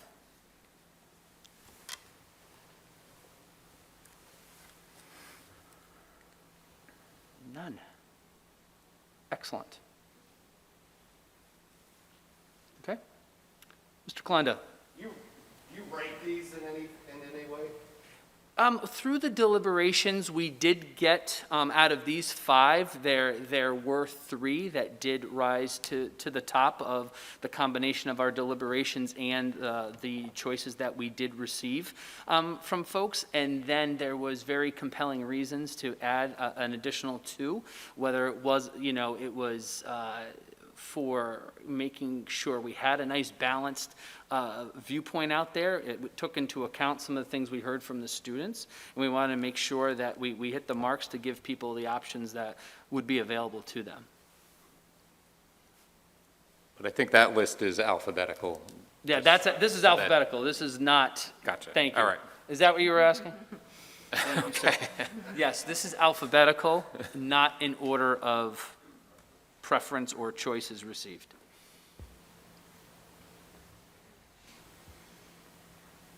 Excellent. So that is our recommendation. Thank you.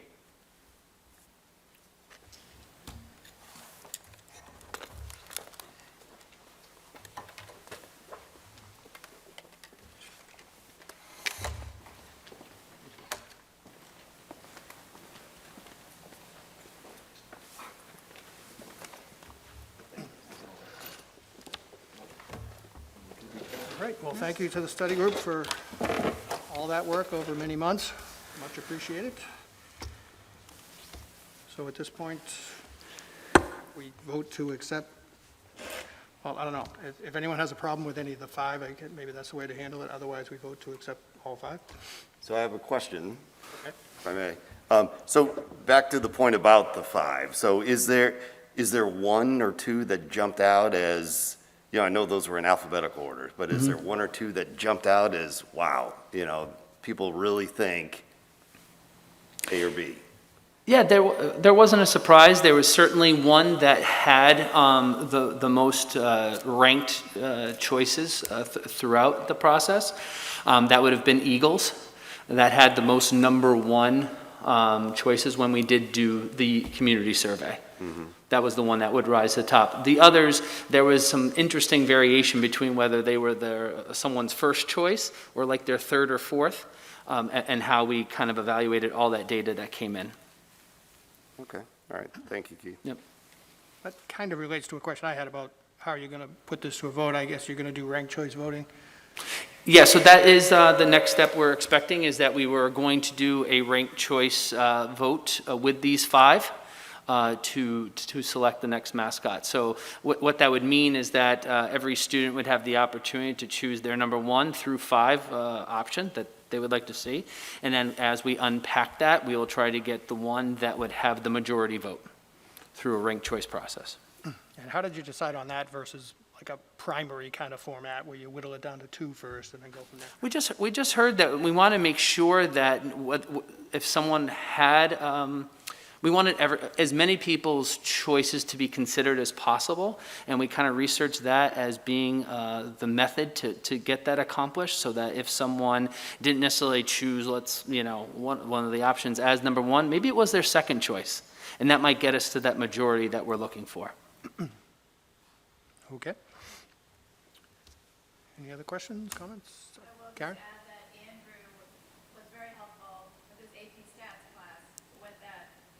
He certainly was.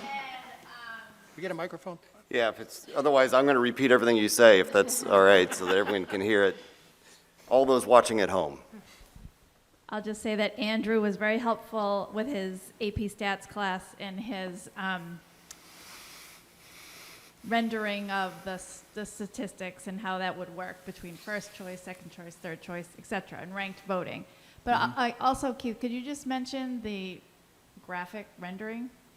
I don't think that was. Yeah, so that's one of the pieces we're involved with now, is engaging with the graphic design firm to provide, and that's part of the next steps that we would like to take, but wanted to make sure that the recommendation stood on its own. So we do have the graphic designer working on a depiction of what each of those 5 will look like, and that'll be part of the package that is shared with students and giving them time to digest that before they make their vote. It won't simply just be the names that I listed.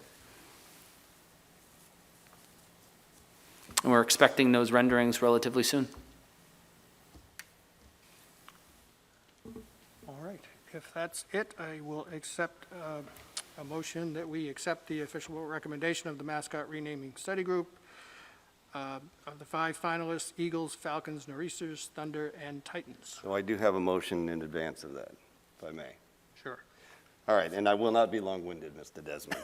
So, Three minutes. No, we'll be less than 3 minutes. In deference to all of the alumni who have reached out to me over the number of months since this process has started, and in deference to all of the students, current students, and recent alumni who have reached out to me over the last number of months, and to be inclusive of their voices as well, I would add an additional mascot, that of the tomahawk.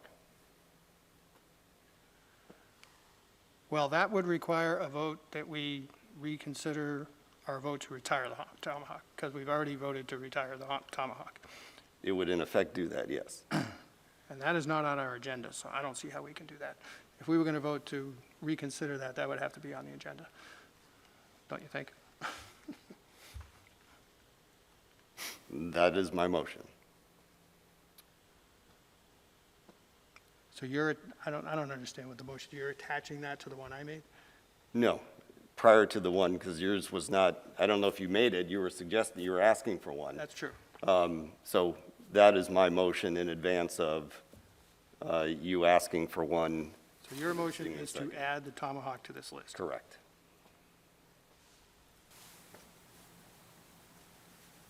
Okay. Is there a second? Okay, sorry, no second, so. Thank you, Mr. Desmond. I will now entertain a motion on, I'll say it again, that we accept the official recommendation of the mascot renaming study group and their 5 finalists as mascot: Eagles, Falcons, Nor'easters, Thunder, and Titans. It was moved by Paul Budka, seconded by Joan. Any discussion? All in favor? All opposed? With great deference to the study committee, 1 opposed. Okay, that passes 8-1 with 1 absent. Well, thank you again to the study group. Appreciate Welcome. all the hard work. So just to make a comment too as well, and just want to thank the study group and Assistant Superintendent Lavoie's leadership.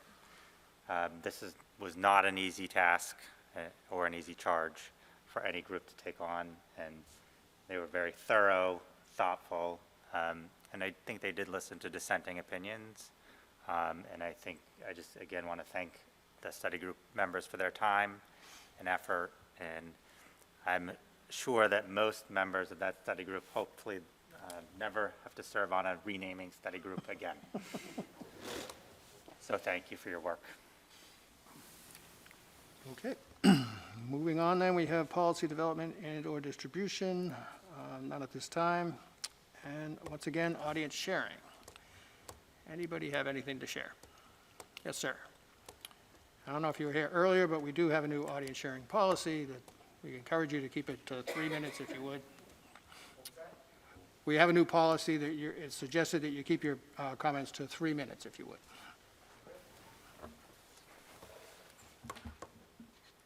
If you could identify yourself. I will. All right, good evening. My name is Ben Garangelli. My wife Kara and I, we reside in Southborough, Mass. We're parents of 2 boys who currently attend in Woodward and Trotter. I went through the school system, as well as both my parents, many of my extended family members. And I'm here to speak to each and every one of you on the school committee. Each of the school committee members in this room are about to embark on the most important 6, 18, or 36 months that a school committee member has ever been challenged with in our communities. The last 18 months was nothing, I assure you of that. It was hard for me to decide to come here, extremely hard for me to decide to come here. But I think we're at a point right now, there's no question that the controls that are being employed surrounding COVID are hurting kids far more than the disease ever will. I won't talk data. With the groupthink that's in this room, I understand that that's useless, but I really hope that changes. Instead, I want to appeal to you to forgo all new business agenda items that are not directly related to the physical, mental, and social well-being of the students in this district. You've embarked on some aggressive agenda items so far already during this pandemic. They really are a distraction to available resources. It's a shame that you're taking on some of these tasks, like this mascot change. Granted, it's a perfect opportunity while everyone was isolated from the meetings and distracted by the pandemic. I get it. Don't let a good opportunity go to waste, right? But now's not the time to do these things, as tempting as it is. You don't need to create new audience participation rules out of the blue for these meetings. In fact, I would encourage you to do the exact opposite. You need to engage the parents in discussion and create a safe forum for parents to engage. Maybe I can help. You can put me on the medical advisory team. I'm just a lowly engineer. I don't have a lot of letters to put after my name, but I can properly explain to you how maths do and don't work and how to employ a hierarchy of controls. By the way, this is absolutely useless, but that's for another time. There's a few things that I won't do with my unelected, unrestricted access if I was on that medical team to influence you and the community with my opinions that I represent as expertise beyond my capabilities. I won't provide you with advice without clear data to support it. If I inadvertently do so and profess things that I've come up with, a statement that supports my ideological narrative, please don't go out of your way to compliment me as a medical advisory team member multiple times in the same meeting from many different people at random points of the meeting. It's not necessary. I won't make baseless claims in response to your softball questions that have barely been thought about, even though I know I will receive no further pushback. Again, no compliments necessary to me. I won't use a position to elevate my profile and, get quoted regularly in the Globe, the Daily News, the Telegram. I certainly won't enjoy being on the local news. Again, no overwhelming praise and thank yous necessary. Instead, I would use this opportunity to advise you to dissolve this medical advisory team, just focus on having a crystal clear plan for eliminating all the protocols that are employed for the pandemic as quickly as possible. This should take place in the next couple of weeks, so when the students return from break, you could begin the hard work of healing. This will be the beginning of the difficult part. You need to work with the students who are singled out by their teachers, polling their students in class. You need to work with the kids that don't know how to make friends at school. You need to work with the depression, the anxiety, and all of these things. This will take years to repair. I'll collect firsthand accounts from all the parents. I already have a number of them. I'll submit them to you. I think you should reach out and start talking to these parents about what's going on, the discrimination, the behavioral issues, the bullying, the depression, the anxiety. If you're going to serve the rest of your term on this school committee, I urge you to hold the superintendent accountable, focus on the wellness of these children. You should be thoroughly prepared to question the entire team of the superintendent on each and every detail of what they're doing to address this. You're responsible for how the future plays out. Please get into these schools, talk to the teachers, watch the students, engage with the parents so you have full grasp of what's going on.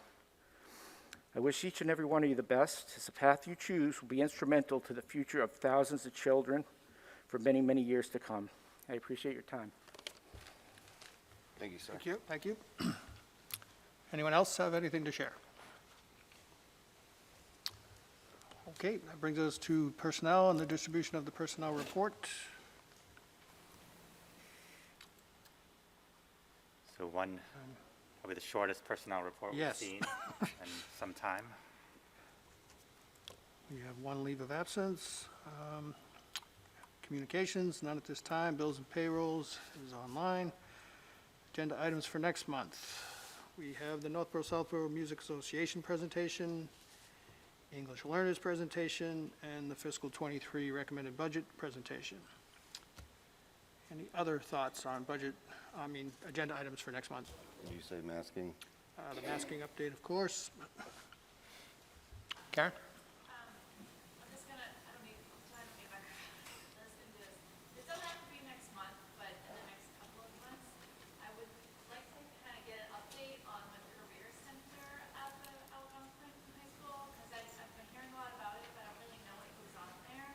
And also, if we had talked about other potential opportunities for like MOUs between colleges and what's going on with that, because he said there's some work going on, but if we could hear about that, that would be great. Okay, the suggestion was for an update on the Career Center and update on MOUs with area colleges, correct? Thank you. Anything else? Okay, I believe that's it, and I will something else? Motion to adjourn? Exactly. I motioned it. Okay. Motion by Dan, seconded by Paul Budka. All in favor? And that's unanimous. Thank you, everybody. And happy holidays.